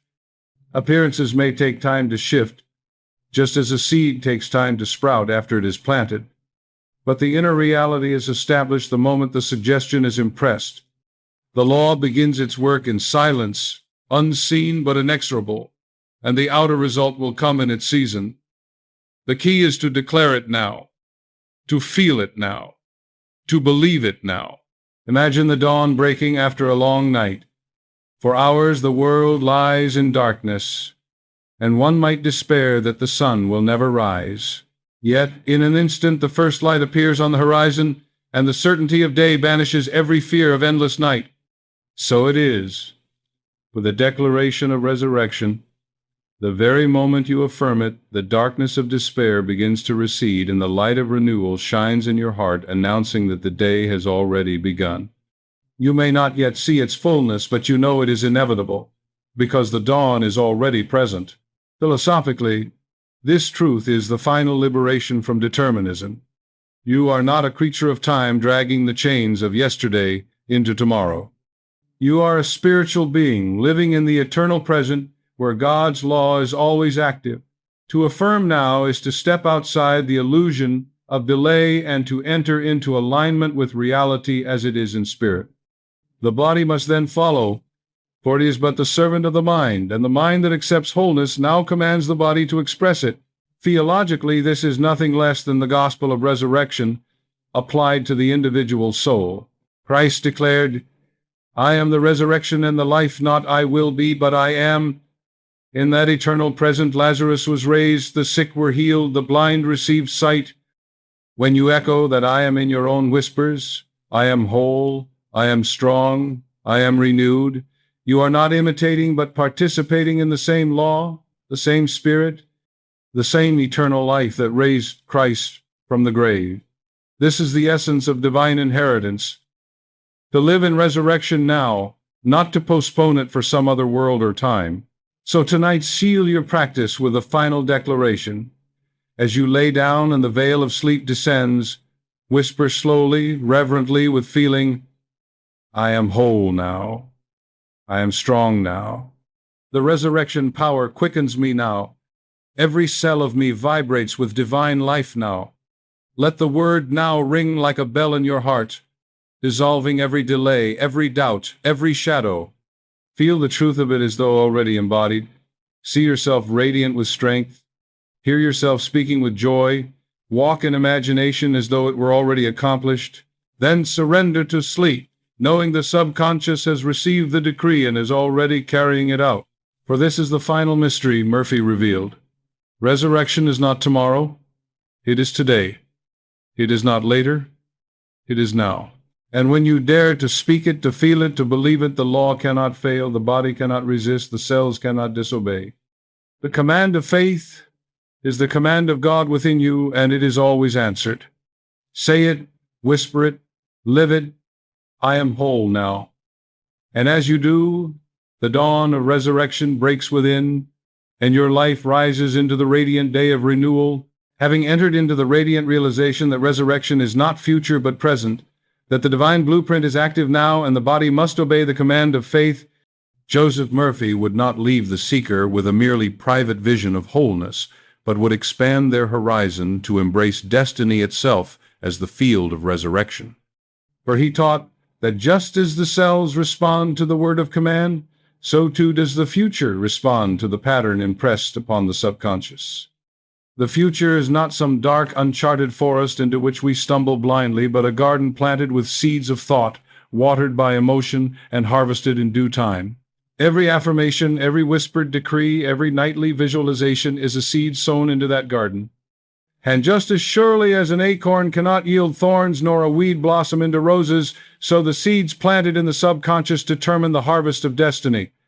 If you whisper decline, the future unfolds as decline. If you whisper resurrection, the future rises as renewal. Murphy loved to insist that destiny is not fate but faith.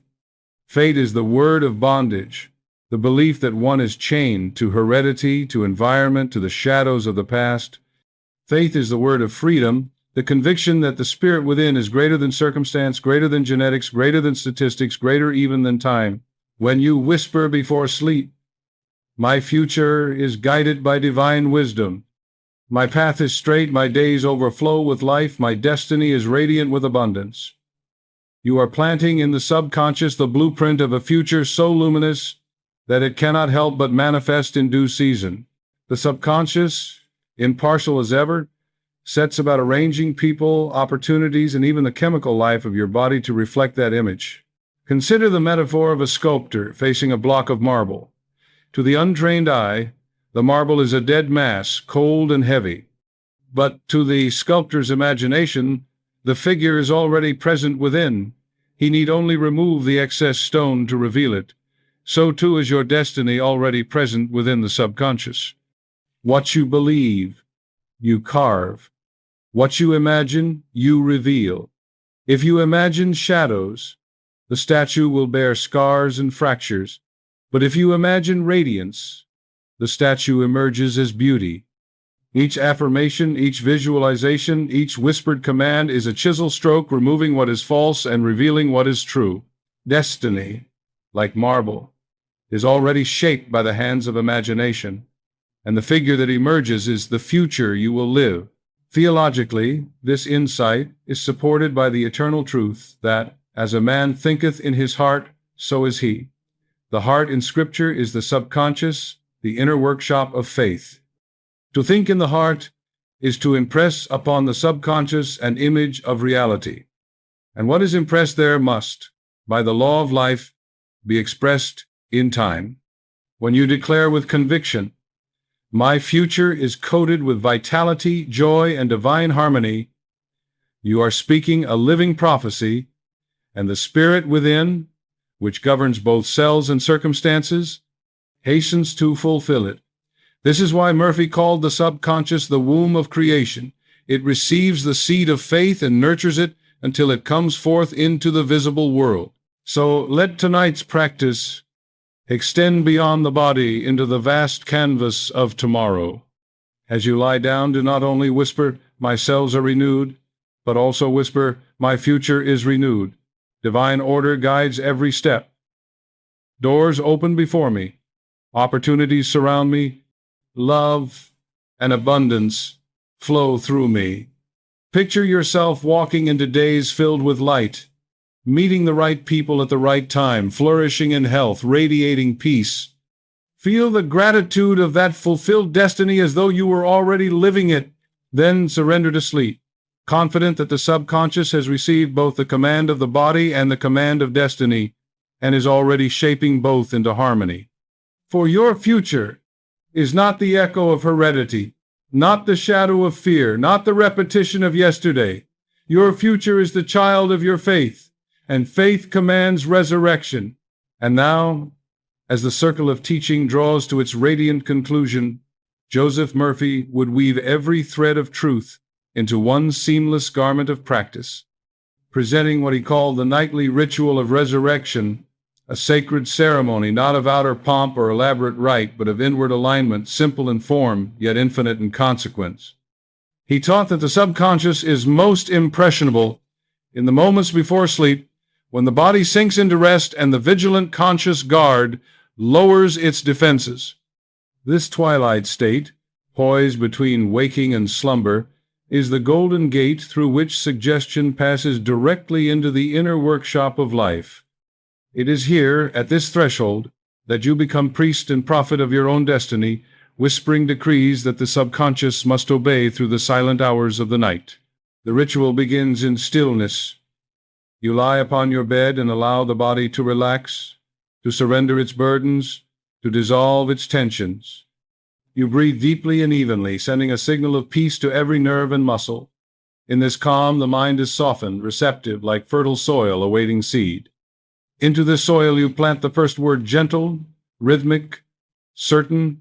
I command my cells to regenerate. Every organ is restored. The spirit of resurrection quickens my body now. You whisper it not as a plea, but as a decree, not as a question, but as law. The subconscious, hearing this decree in the silence, accepts it as its new command. Next comes imagery, for the subconscious thrives on pictures.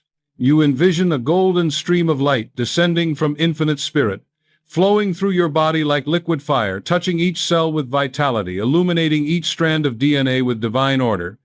You see your blood coursing strong and pure, your heart beating steady and powerful, your lungs expanding with ease, your nerves humming with harmony. You do not merely see, you feel.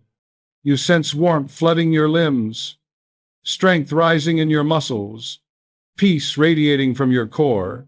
You let gratitude swell in your heart as though the transformation were already complete, for gratitude seals the impression with the certainty of faith. Then comes forgiveness, the clearing of the channel, the releasing of the past.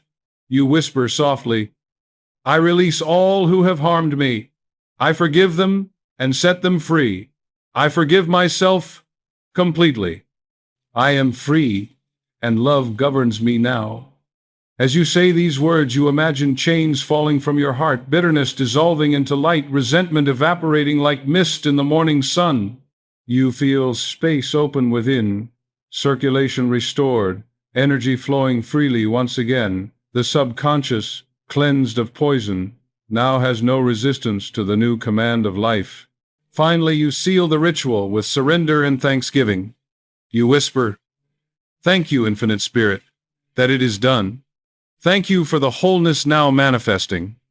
Thank you for the life eternal flowing through me. You allow peace to enfold you like a warm mantle, knowing that the work is no longer yours but the subconscious's, the divine physician's, the eternal gardener's. And as you drift into sleep, you rest in the assurance that through the night the silent surgeon is obeying your command, directing your cells to regenerate, weaving tissues anew, restoring vitality, shaping tomorrow, according to the decree you impressed tonight. Murphy promised that if this ritual is practiced faithfully for 21 nights, transformation must follow, for the law is absolute. What is impressed is expressed. Night after night, the impression grows deeper, the blueprint clearer, until the subconscious no longer questions but executes without delay. And then the visible evidence appears, perhaps gradually, perhaps suddenly, but inevitably. Strength returns, pain dissolves, opportunities open, life renews. For the subconscious never fails to build what it has been commanded, and the command of faith is always resurrection. So let this be your nightly work, to lie down in peace, to whisper words of life, to paint images of health, to release resentments, to express gratitude, and to surrender with trust. Repeat it with devotion, not mechanically but reverently, until it becomes the rhythm of your evenings, the music of your soul. And as you persist, you will prove for yourself the eternal truth Joseph Murphy proclaimed, that you can command your cells to regenerate, that the law of inner resurrection is active within you, and that every whisper of faith before sleep is a decree that reshapes your body, your destiny, and your world. At the close of this teaching, Joseph Murphy would not merely rest the case on private healing or personal transformation, but he would lift the vision outward to embrace humanity itself in the radiant scope of this law. For he saw that the whispers of individuals, multiplied across hearts and homes, become the tide that shifts the destiny of nations and the future of the world. Just as each cell in the body responds to the command of the subconscious, so too each soul in the human family contributes to the subconscious of the race, that vast collective field where the fears of centuries and the faith of saints intermingle and give birth to the currents of history. Wars, poverty, epidemics, and decline are not merely the workings of blind fate, they are the harvest of collective fear impressed upon the world's subconscious. But just as surely, renewal, peace, prosperity, and resurrection are the inevitable harvest when faith is planted instead. Thus, every whisper of health before sleep is not only medicine for your body, but a ripple in the ocean of humanity's soul, carrying its vibration outward into the whole. Murphy would tell his listeners that the awakened soul has a responsibility as well as a privilege. Once you know that the subconscious obeys every impression, you can no longer afford to whisper fear, to rehearse hatred, to indulge resentment, for those impressions do not stop at your skin. They radiate outward, mingling with the collective atmosphere. But the reverse is equally true. Every affirmation of love strengthens the climate of love on earth. Every declaration of health contributes to humanity's healing. Every vision of abundance enriches the field of supply. Imagine, then, what could happen if thousands, tens of thousands, millions of men and women around the world lay down each night and whispered not despair but resurrection, not fear but faith, not resentment but forgiveness, not decline but renewal. Imagine the collective subconscious, long poisoned by fear, being cleansed by a flood of whispered affirmations of divine order. The tide of history itself would turn, for the law that governs the individual also governs the whole. Consider the metaphor of a choir. One voice may sound frail, wavering in the night, but when voices multiply, the harmony swells until the very walls tremble with resonance. So too with the whispers of faith. Alone, your affirmation renews your own body, reshapes your own destiny.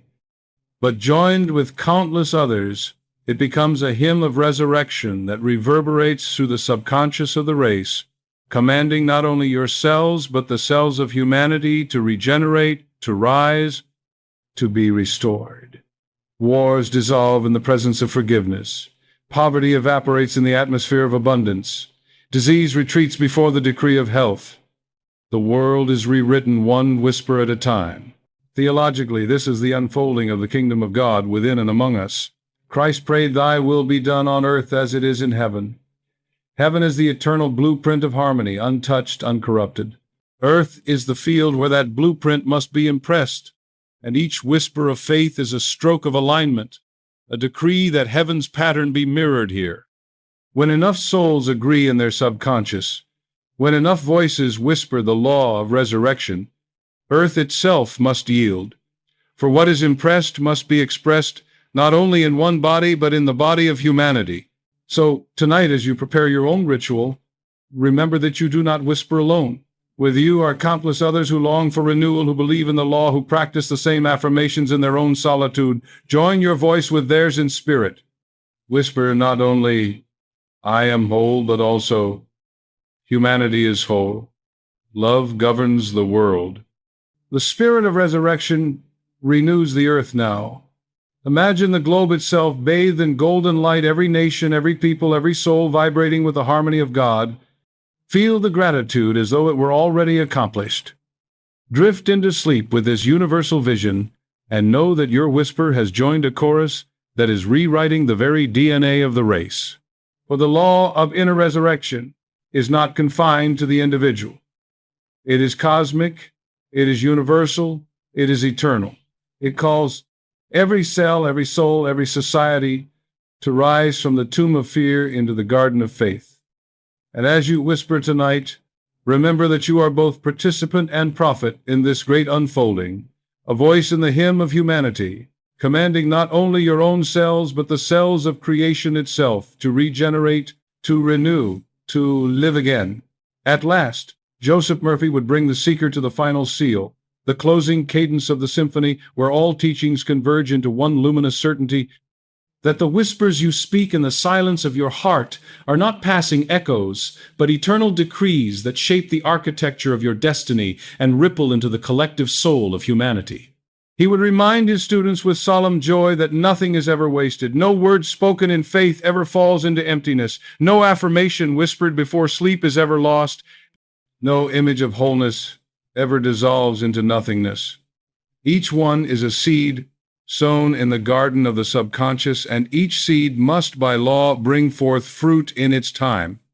Therefore, he urged his followers to walk in reverence, to guard their thoughts, to sanctify their words, to choose their feelings as carefully as a sculptor chooses his tools, for they are not trivial energies, but the building blocks of life itself. Murphy would often liken the nightly whisper to a spark struck in the darkness. Alone, it may seem small, flickering, fragile, but repeated again and again, the sparks kindle into flame, and the flame grows into fire, and soon the fire cannot be quenched. So it is with the practice of affirmation. One whisper may seem inconsequential, 2 whispers may seem faint, but 21 nights of whispers engrave a groove in the subconscious so deep that nothing can erase it, and then the body, the circumstances, and the future must conform. The subconscious is law. It cannot resist what is persistently impressed. This is why he declared that destiny is not written by chance nor dictated by heredity, but authored by the soul that dares to whisper truth with conviction night after night until truth becomes flesh. Consider how this realization transforms the rhythm of daily life. The seeker no longer wanders in confusion, muttering careless words or rehearsing fears, but moves with purpose, knowing that every syllable is a command, every thought an impression, every emotion a decree. Life itself becomes a sacred liturgy. Morning affirmations as offerings of praise, daily thoughts as hymns of alignment, nightly whispers as benedictions of resurrection. The seeker becomes priest and prophet of their own temple, ministering to the cells of their body, speaking to their subconscious as one speaks to a beloved child, guiding it gently but firmly into the paths of health, joy, and abundance. Theologically, this is the fulfillment of the divine promise. Behold, I make all things new, not some things, not occasionally, not in some distant future, but all things now.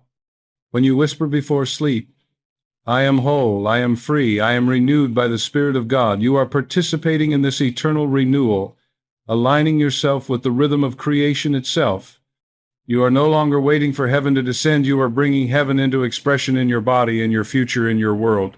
The resurrection is not a hope deferred, but a reality claimed, and every whisper is a stone rolled away from the tomb of false belief, releasing the light of eternal life already dwelling within you. So let this be the final call. Whisper as though the world depends upon it, for it does. Whisper as though your cells are listening, for they are. Whisper as though God Himself is speaking through you, for He is. Say it with reverence, say it with love, say it with unshakable certainty. I am whole now. My body is renewed now. My future is radiant now. Humanity is restored now. Then rest in peace, knowing that what you have impressed tonight is already being expressed, silently, faithfully, inexorably, by the law of the subconscious. For the word once spoken is never lost, the image once planted is never wasted, and the faith once declared is never denied. This is the law of inner resurrection, eternal, universal, and unbreakable. And by practicing it, you discover at last that the whisper of your soul is the roar of creation, commanding life, commanding renewal, commanding resurrection, now and forever. And with this closing vision, Joseph Murphy would not only leave his students with a doctrine or a ritual, but with a living commission, a charge to embody and extend the law of inner resurrection as a way of life.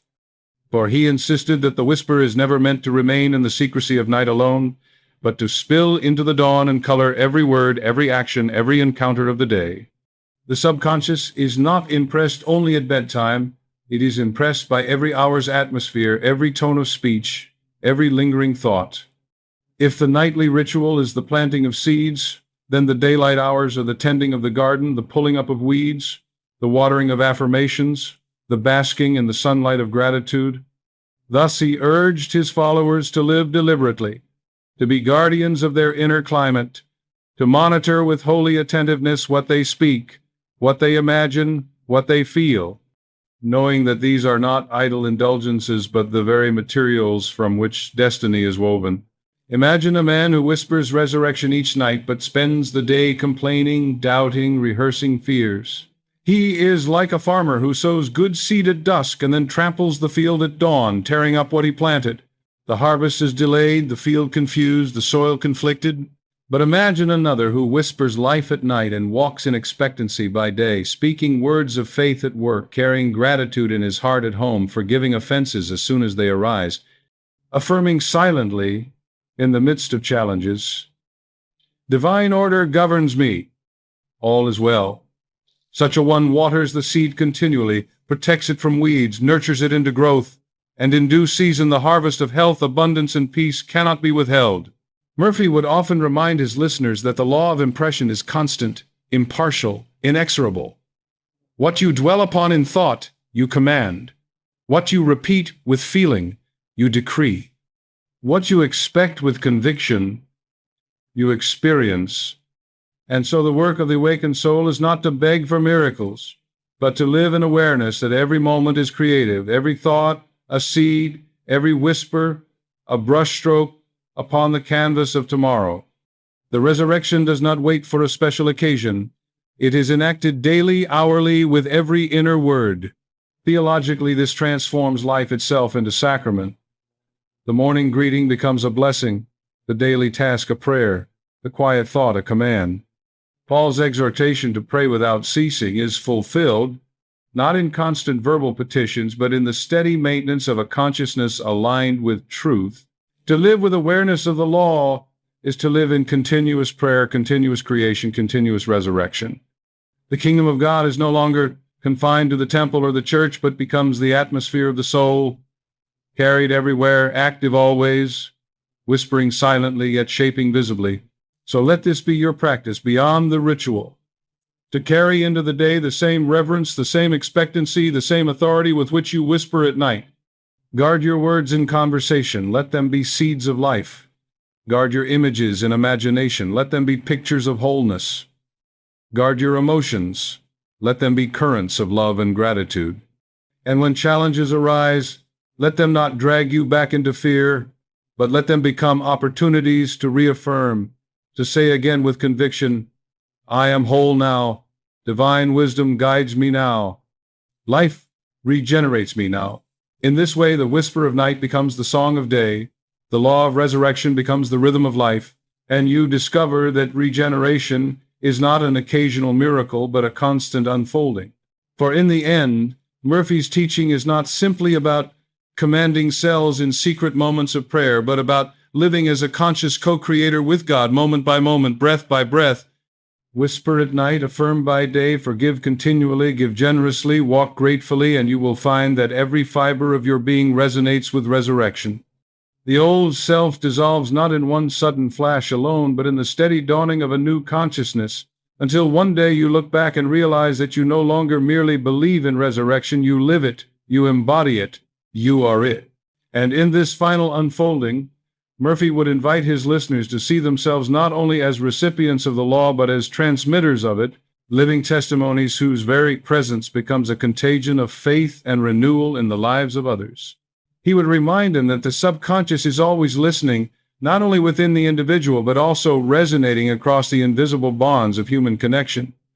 The atmosphere of your soul influences those around you just as surely as fragrance fills a room or warmth radiates from a flame. If you walk burdened with fear, complaint, and despair, others feel it, and knowingly or not, take on its weight. But if you walk clothed in peace, speaking words of life, carrying an inward song of resurrection, then those who come near to you cannot help but feel uplifted, as though they too had heard the whisper of renewal within their own hearts. Thus Murphy taught that the law of inner resurrection is not meant to stop at your skin, but to overflow, to ripple outward, to become a healing presence in families and communities and the world. Consider the quiet power of one who has made the nightly ritual their way of life. They rise in the morning refreshed. Their voice carries calm assurance. Their face glows with peace. Their words are seasoned with encouragement. Without preaching, without argument, without even deliberate effort, they become a demonstration of what is possible. A neighbor struggling with illness sees them radiant and begins to believe that health is possible again. A child growing in an atmosphere of anxiety feels their presence and learns to trust life. A coworker burdened with despair overhears their quiet affirmation and feels hope stir. Like a candle lighting another candle without losing its own flame, so does the awakened soul ignite faith in those they encounter. This, Murphy would say, is the true ministry, not sermons alone, but lives that shine with proof that resurrection is a present law. Philosophically, this reveals the communal dimension of consciousness. You are not isolated, sealed in a private chamber of thought. Your whispers, your beliefs, your inner climate contribute to the collective field of humanity. Each act of faith is a contribution to the healing of the race. Each affirmation, spoken with sincerity, is a stone placed in the foundation of a brighter world. To practice the law is therefore to accept responsibility not only for your own body and destiny, but also for the shared destiny of mankind. Theologically, this vision expands the scope of resurrection into its cosmic meaning. Paul declared, "As in Adam all die, so in Christ shall all be made alive." To Murphy, this was not only a prophecy of the afterlife, but a revelation of the law, that the Christ consciousness of resurrection within one becomes the seed of life for many. When you whisper, "I am whole now," you are not only affirming for yourself, you are contributing to the universal proclamation, "We are whole now." Your faith strengthens the fabric of the world's faith. Your healing paves the way for the healing of others. Your forgiveness loosens the chains that bind more than your own soul. So let this be the final extension of your nightly ritual. When you have whispered for your own renewal, whisper also for the renewal of the world. Say softly, "Humanity is healed. Love governs the nations. Peace fills the earth. The spirit of resurrection renews all creation now." Imagine the planet itself bathed in golden light, the collective DNA of the human race glowing with divine order, wars dissolving, poverty evaporating, hearts opening to love. Drift into sleep with this vision, and know that your subconscious has joined the chorus of all awakened souls in rewriting the destiny of the world. For resurrection is not yours alone, it is the inheritance of all, the universal law of life calling creation itself to rise, regenerate, and rejoice. And finally, Joseph Murphy would draw the curtain on this great discourse by returning to the simplest and most profound truth of all, that what you whisper in secret in the stillness of your own heart before sleep becomes the architecture of your tomorrow, the very script by which your body, your destiny, and even your world must act. He would remind his students with solemn tenderness that the subconscious mind is the most faithful servant in creation. It never rests, it never forgets, it never argues. It simply obeys the command impressed upon it with feeling. And because it obeys, life itself is malleable, subject not to the iron chains of heredity, nor to the accidents of chance, but to the decrees of the Spirit, clothed in words and images of faith. Every whisper is a brushstroke upon the canvas of eternity, every affirmation a chisel strike upon the marble of destiny, every visualization a seed planted in the garden of time. Nothing is wasted, nothing is ignored, nothing is denied, all is received, all is obeyed, all is expressed. He would call upon his students to guard their words with reverence, to treat their inner dialogue not as idle chatter, but as creative force. For every careless phrase, every cynical thought, every muttered fear is a seed, and seeds do not fail to grow. But he would also reassure them that the weeds of yesterday need not dominate the harvest of tomorrow. For one deliberate whisper, spoken nightly with feeling, has the power to uproot years of false belief. One declaration of truth, repeated with conviction, can rewrite the entire code of the subconscious. Just as the smallest candle dispels the thickest darkness, so does one whisper of faith dissolve the shadows of fear.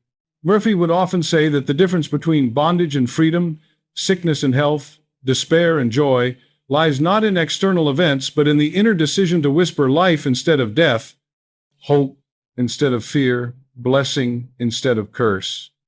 He urged his students never to underestimate the quiet power of persistence. For while one night's whisper is powerful, 21 nights engrave grooves in the subconscious so deep that nothing can erase them, and a lifetime of whispered faith creates an atmosphere where miracles become natural. The body obeys, the future unfolds, the world responds because the law is unbreakable. What is impressed must be expressed. Theologically, this is the fulfillment of the divine image in man. When Scripture declares that humanity was made in the likeness of God, Murphy interpreted this as the power of creative word implanted in the subconscious. God spoke, and worlds appeared. Man speaks, and destiny appears. To whisper before sleep is therefore to imitate the Creator, to participate in the ongoing work of creation, to echo the eternal word within one's own sphere. And because the spirit of resurrection dwells in every soul, the whisper of faith carries within it the same potency that raised Christ from the tomb, the power to call forth life where death seemed inevitable, harmony where chaos reigned, renewal where decline appeared. So let the final practice be this. Each night, before surrendering to sleep, gather all the truths into one luminous declaration. Whisper softly, I am whole now. My cells regenerate now. My body is restored now. My future is radiant now. Humanity is renewed now. Thank you, Infinite Spirit, that it is so. Say it not with strain, but with serenity, not with doubt, but with quiet certainty. Feel it as real, see it as present, rest in it as accomplished, then let go and sleep in peace, knowing that while you rest, the subconscious is laboring faithfully, weaving your words into flesh, sculpting your visions into reality, orchestrating your future into harmony. For this is the law of inner resurrection, the law that Murphy proclaimed with such authority, that decline is never final, that death is never the last word, that heredity is never master, that fear is never king. Life is master, spirit is king, resurrection is the last word. And that last word can be spoken every night, in every heart, in every whisper. Speak it, believe it, live it, and you will discover that your cells obey, your body renews, your future flourishes, and the world itself is lifted by your faith. For the whisper in secret is the shout in eternity, the seed in silence is the harvest in time, and the law of resurrection is as unbreakable as the love of God itself. And so, in the last movement of this symphony of truth, Joseph Murphy would gather every principle into a single radiant stream, pressing upon his listeners the vision of continuity. That the practice of commanding one's cells to regenerate is not a temporary experiment, but a lifelong rhythm, a sacred dialogue between spirit and flesh, between conscious word and subconscious response. He would remind them that the law of inner resurrection does not expire, does not weaken, does not wane with age. It is as eternal as the rising of the sun, as constant as the tides, as certain as the return of spring after the winter.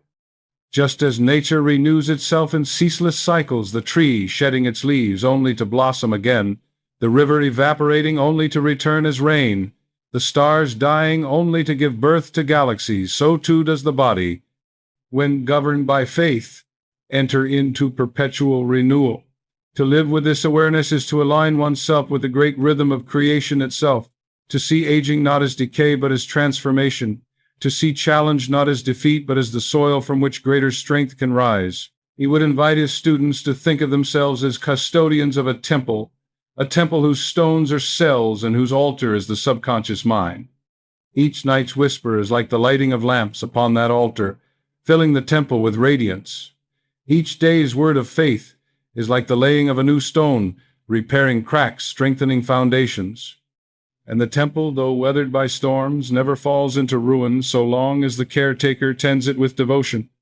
This metaphor was central to Murphy's teaching, that your body is not an enemy to be fought nor a prison to be escaped, but a holy dwelling to be honored, restored, renewed. When you whisper to your cells, you are not commanding slaves, but addressing priests of the divine order within you. calling them back into harmony with the eternal liturgy of life. Philosophically, this continuous renewal is the resolution of the ancient debate between fatalism and freedom. Fate insists that man must decline as years accumulate, that destiny is a script written in advance by heredity and circumstance. Freedom insists that man is spirit, and spirit is forever new, forever rising, forever capable of reasserting the divine image. Murphy's voice harmonizes with freedom. You are not chained to the cycle of decline, you are invited into the cycle of renewal. The law is not decay but resurrection, not bondage but liberty, not death but life. To accept this is to enter into a new philosophy of existence, one where every year is not a step toward dissolution but another season of growth, every challenge not a wall but a threshold. Theologically, he tied this eternal renewal to the unchanging truth of God's presence within. Behold, the scripture says, I make all things new. This promise is not suspended in the heavens, it is inscribed in every cell of your being. The spirit that breathed life into Adam, that raised Christ from the tomb, that sustains the galaxies, is the same spirit whispering through your subconscious even now. Live, renew, regenerate. To live in faith is to allow that voice to echo through you without obstruction, to let divine order sing its way through your cells until every organ, every tissue, every thought vibrates with the song of life. And so Murphy's closing exhortation is simple yet inexhaustible. Never cease the practice. Whisper when you are weary, whisper when you are strong, whisper when you are afraid, whisper when you are joyful. Let the words of resurrection become the breath of your nights and the rhythm of your days. Speak gently but consistently. I am renewed, I am whole. I am life eternal in expression. Carry the practice until it is not a practice but a way of being, until the whisper is no longer a conscious effort but the very song of your heart.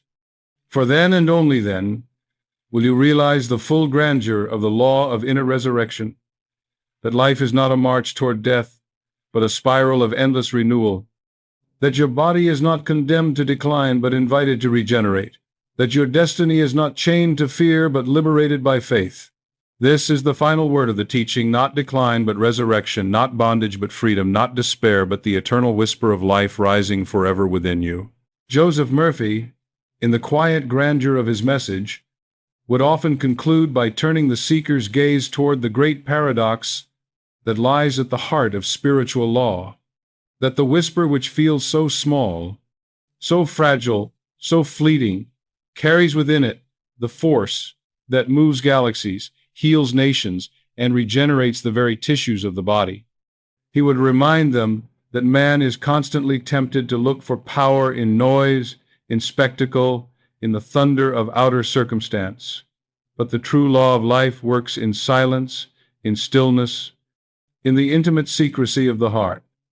Just as seeds germinate underground, just as embryos form in hidden darkness, just as the stars themselves are born in the quiet womb of the cosmos, so too does the power of resurrection begin with whispers spoken in faith. What the world dismisses as trivial, the subconscious magnifies into destiny. What seems like a murmur in the night becomes in due season the shout of a transformed life. Murphy would say that every soul must eventually learn to trust this silence, to believe that their whispered words are not lost in the void but are immediately received by the subconscious, engraved upon the inner blueprint, and set into motion by the Spirit of God within. Too many abandon the practice because they do not see instant results, forgetting that nature herself conceals growth until the appointed time. A farmer does not dig up the seed each morning to check its progress. He trusts the soil, he trusts the law, he waters faithfully, and he waits with assurance. So too must you learn to trust the law of resurrection. The moment you whisper, I am whole now, I am renewed now, I am resurrected now, the seed is planted, the process has begun, the law is already at work. Delay in appearance is not denial. It is simply the invisible rhythm of growth unfolding in its perfect order. Theologically, Murphy rooted this assurance in the timeless truth of divine fidelity. God is not mocked. For whatsoever a man sows, that shall he also reap. If you sow fear, fear returns. If you sow faith, faith blossoms. If you sow resentment, resentment corrodes. If you sow forgiveness, forgiveness liberates. The law is impartial, unwavering, eternal, and this is its comfort. It cannot be bribed, it cannot be swayed, it cannot fail. To plant seeds of resurrection with sincerity is to invoke the very constancy of God Himself, whose word does not return void, but accomplishes what it is sent to do. When you whisper health into your cells, you are speaking with the same creative authority that framed the universe, and the subconscious, reflecting the divine, must obey. Philosophically, this trust in the unseen transforms life into a work of art. No longer does the seeker demand proof at every turn. Instead, they live as artists of consciousness, painting each day with the brushstrokes of affirmation, shaping each season with the contours of imagination. They understand that reality is not dictated by appearances, but sculpted by impressions, and so they no longer fear what the eyes see, for they know that the invisible is stronger than the visible, the whispered decree stronger than the shouted doubt. They become co-creators with the infinite, not in arrogance, but in reverence, aligning their whispers with the eternal word that sustains all things. And so Murphy's final counsel is to persevere with patience and joy. Do not measure your progress by the clock or by the mirror. Measure it by the certainty of the law. Each night when you whisper, know that you are aligning with the very rhythm of creation. Each morning when you rise, carry the expectancy of harvest. Each day, act as though your command has already been fulfilled, for in truth it has been. The body is regenerating, the future is unfolding, the spirit is rising, all because you dared to whisper in the silence of faith. Thus, the last exhortation is simple yet inexhaustible. Never despise the whisper. Cherish it, practice it, live it, for within it is the seed of eternal life. And as you whisper, remember that you are not alone. All creation is whispering with you. The spirit within you echoes your decree, and heaven itself bends low to amplify your word. One day you will awaken and realize that the whisper of yesterday has become the song of today, the destiny of tomorrow, the eternal hymn of resurrection sung through your very being. In the very last cadence of his message, Joseph Murphy would draw together every strand of this teaching into a final vision of empowerment, urging the seeker to claim their role, not merely as a petitioner of life, but as a commander of life, a conscious participant in the eternal law of resurrection. He would say that each person stands at a crossroads every night, to drift into sleep as a prisoner of yesterday's fears, or to step into sleep as a sovereign, issuing decrees of renewal that the subconscious must execute. For sleep is not escape, but creation. It is the workshop where the blueprints of the soul are translated into the structures of the body and the patterns of tomorrow. And so he charged his students to approach the night not with resignation but with reverence, to see each evening as a sacred audience with the infinite within, a chance to speak words that echo into flesh, into destiny, into history itself. Murphy knew the longing that dwells in every heart, the longing to begin again, to shed the scars of the past, to awaken renewed, to rise stronger, freer, more whole than before. This longing is universal, whether it takes the form of yearning for health, for peace, for abundance, or for love. And he declared that this longing is not futile, not vain, not the cruel trick of biology, but the whisper of God Himself within you, urging you to claim what is already yours. The law of resurrection is not a luxury for a few, but an inheritance for all. The same spirit that animates the stars animates your cells. The same power that lifts spring from winter lifts your body from decline. The same word that raised Christ from the tomb raises you from the shadows of fear into the radiance of faith. Picture the nightly practice as the weaving of a tapestry. Each affirmation is a thread of gold, each visualization a pattern of light, each act of forgiveness a knot untied, each expression of gratitude a jewel set in place. Night after night, as you repeat the ritual, the tapestry grows more beautiful. until one morning you awaken to find yourself clothed in it, a life transformed, a body renewed, a destiny radiant. Others may marvel, calling it miracle, coincidence, or chance, but you will know it as law, as the inevitable harvest of the seeds you sowed in silence. For nothing is wasted, nothing is forgotten, nothing is denied. What is impressed must be expressed. Theologically, Murphy would point to the eternal promise, "Behold, I make all things new." Not some things, not later, not for others only, but all things here, now, within you. The old self passes away each night you choose to release it, and the new self rises each morning you dare to claim it. Resurrection is not a doctrine to be debated, but a law to be lived, not a memory of the past, but the rhythm of the present. And when you align with it, you discover that your whispers are not weak, your faith is not futile, your destiny is not fixed. You are a child of the infinite, and the law of resurrection is your birthright. So let this final exhortation burn in your soul. Never go to sleep without commanding life. Whisper into your heart, "I am whole now. I am renewed now. My cells regenerate now. My future is radiant now. Humanity itself is restored now." Say it with love, with reverence, with quiet confidence. Feel it as real, see it as done, and then rest, knowing the subconscious has already received its orders and that resurrection has already begun. For this is the law, unbreakable and eternal. Decline is illusion, death is transition, resurrection is reality. Whisper it, believe it, live it, and you will discover that your very existence is a hymn of renewal, and that every breath, every heartbeat, every dream is the Spirit of God declaring through you, "Behold, I make all things new." And so Joseph Murphy, with the tenderness of a shepherd and the certainty of a master builder, would end not with an abstraction, but with a call that trembles with immediacy, to make this law the rhythm of your days and the anthem of your nights, to no longer postpone renewal or delegate resurrection to some distant realm, but to live as one who knows that every moment is the canvas of eternity. He would say that the true tragedy of most lives is not failure, but forgetfulness, forgetting that the subconscious is always listening, always receiving, always shaping, forgetting that the spirit within is always ready to quicken, always willing to restore, forgetting that each night is a doorway into creation and each whisper is a seed of destiny.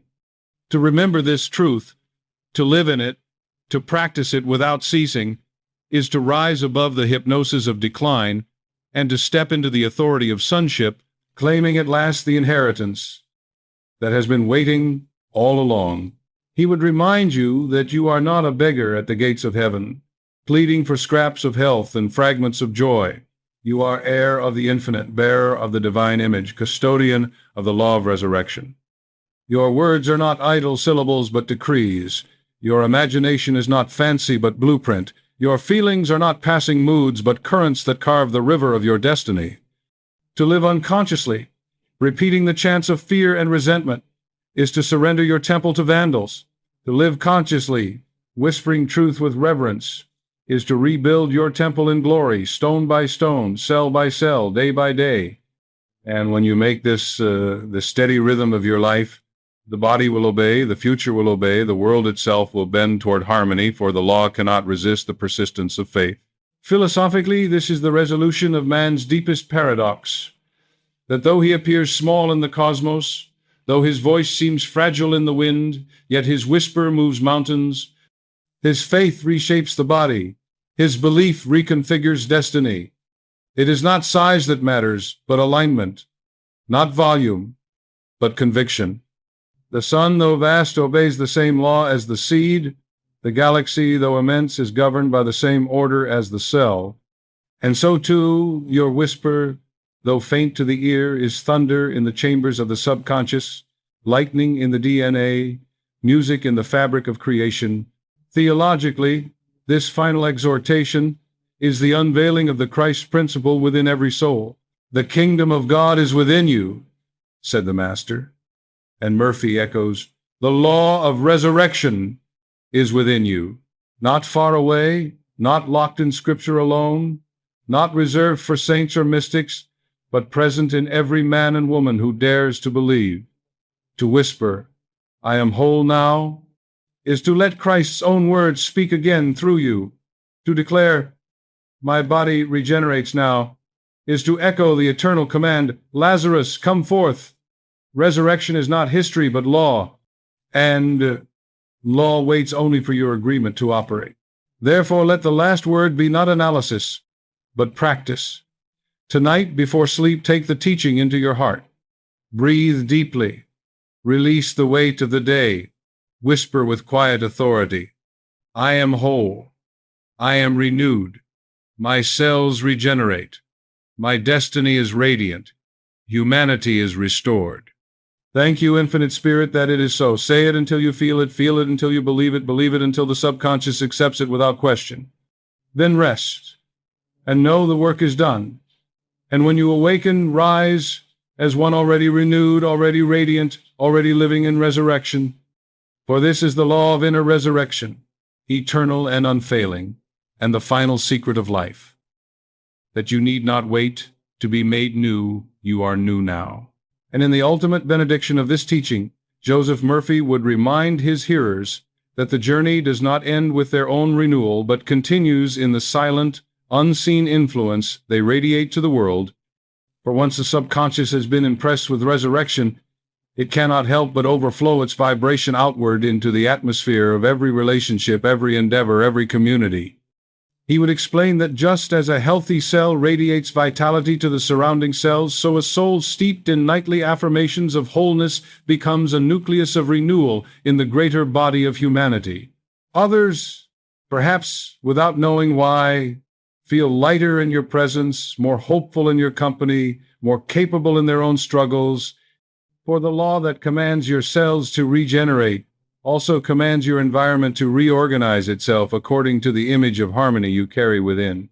Murphy would urge his students not to hoard this secret, but to live it openly, not necessarily in words, but in demonstration. For a life visibly renewed, a body radiantly restored, a spirit serenely confident, is the greatest testimony anyone could ever give. He would say that people may argue with your theology, they may debate your philosophy, they may dismiss your affirmations, but they cannot deny the evidence of a life transformed before their very eyes. Your walk becomes a sermon, your health becomes a prophecy, your joy becomes an invitation. By simply living in resurrection, you preach resurrection, and others are stirred to whisper their own words of renewal, to plant their own seeds of faith, to claim their own inheritance of wholeness. Philosophically, this final ripple reveals the oneness of existence. You are not a solitary atom adrift in the void, but a strand in the great web of consciousness. What you impress upon your subconscious is never limited to you alone. It joins the vibration of the race, mind, amplifying currents of fear if fear is planted, amplifying currents of faith if faith is planted. And thus, Murphy insisted, the practice of nightly whispering is at once the most intimate and the most universal of acts. Intimate because it regenerates your own body and destiny. Universal because it contributes to the regeneration of humanity itself. Theologically, this is the mystery of the body of Christ, the collective organism of spirit in which every member is united. Paul said, "If one member suffers, all suffer with it. If one member is honored, all rejoice together." Murphy interpreted this as the very law of subconscious unity, that your healing is humanity's healing, your forgiveness, humanity's forgiveness, your resurrection, humanity's resurrection. When you whisper before sleep, "I am renewed now," you are not only lifting yourself, but lifting the whole, adding your voice to the chorus that will one day sweep the world into universal harmony. So let this awareness shape your final practice. As you lie down tonight, after affirming your own renewal, extend your whisper outward. Say softly, "Every soul is healed, every cell of humanity regenerates. Love governs the nations. Peace fills the earth. The spirit of resurrection renews creation now." Picture the planet glowing with golden light, the collective heart of humanity pulsing with divine order, every man and woman awakening to their own power to command life. Drift into sleep, with this vision, knowing that your whisper has joined the eternal choir, that your affirmation has become a note in the great hymn of resurrection echoing across time and eternity. For this is the final truth. You are not only healed for yourself, you are healed for the world. You are not only renewed for your own joy, you are renewed for the joy of creation. You are not only resurrected to live, but resurrected to lift. And when enough souls whisper in harmony, when enough hearts align with the law, the whole earth will rise into its destiny, and humanity itself will discover the glory Joseph Murphy proclaimed, that the law of inner resurrection is universal, unfailing, and eternal, waiting only for us to command it with faith.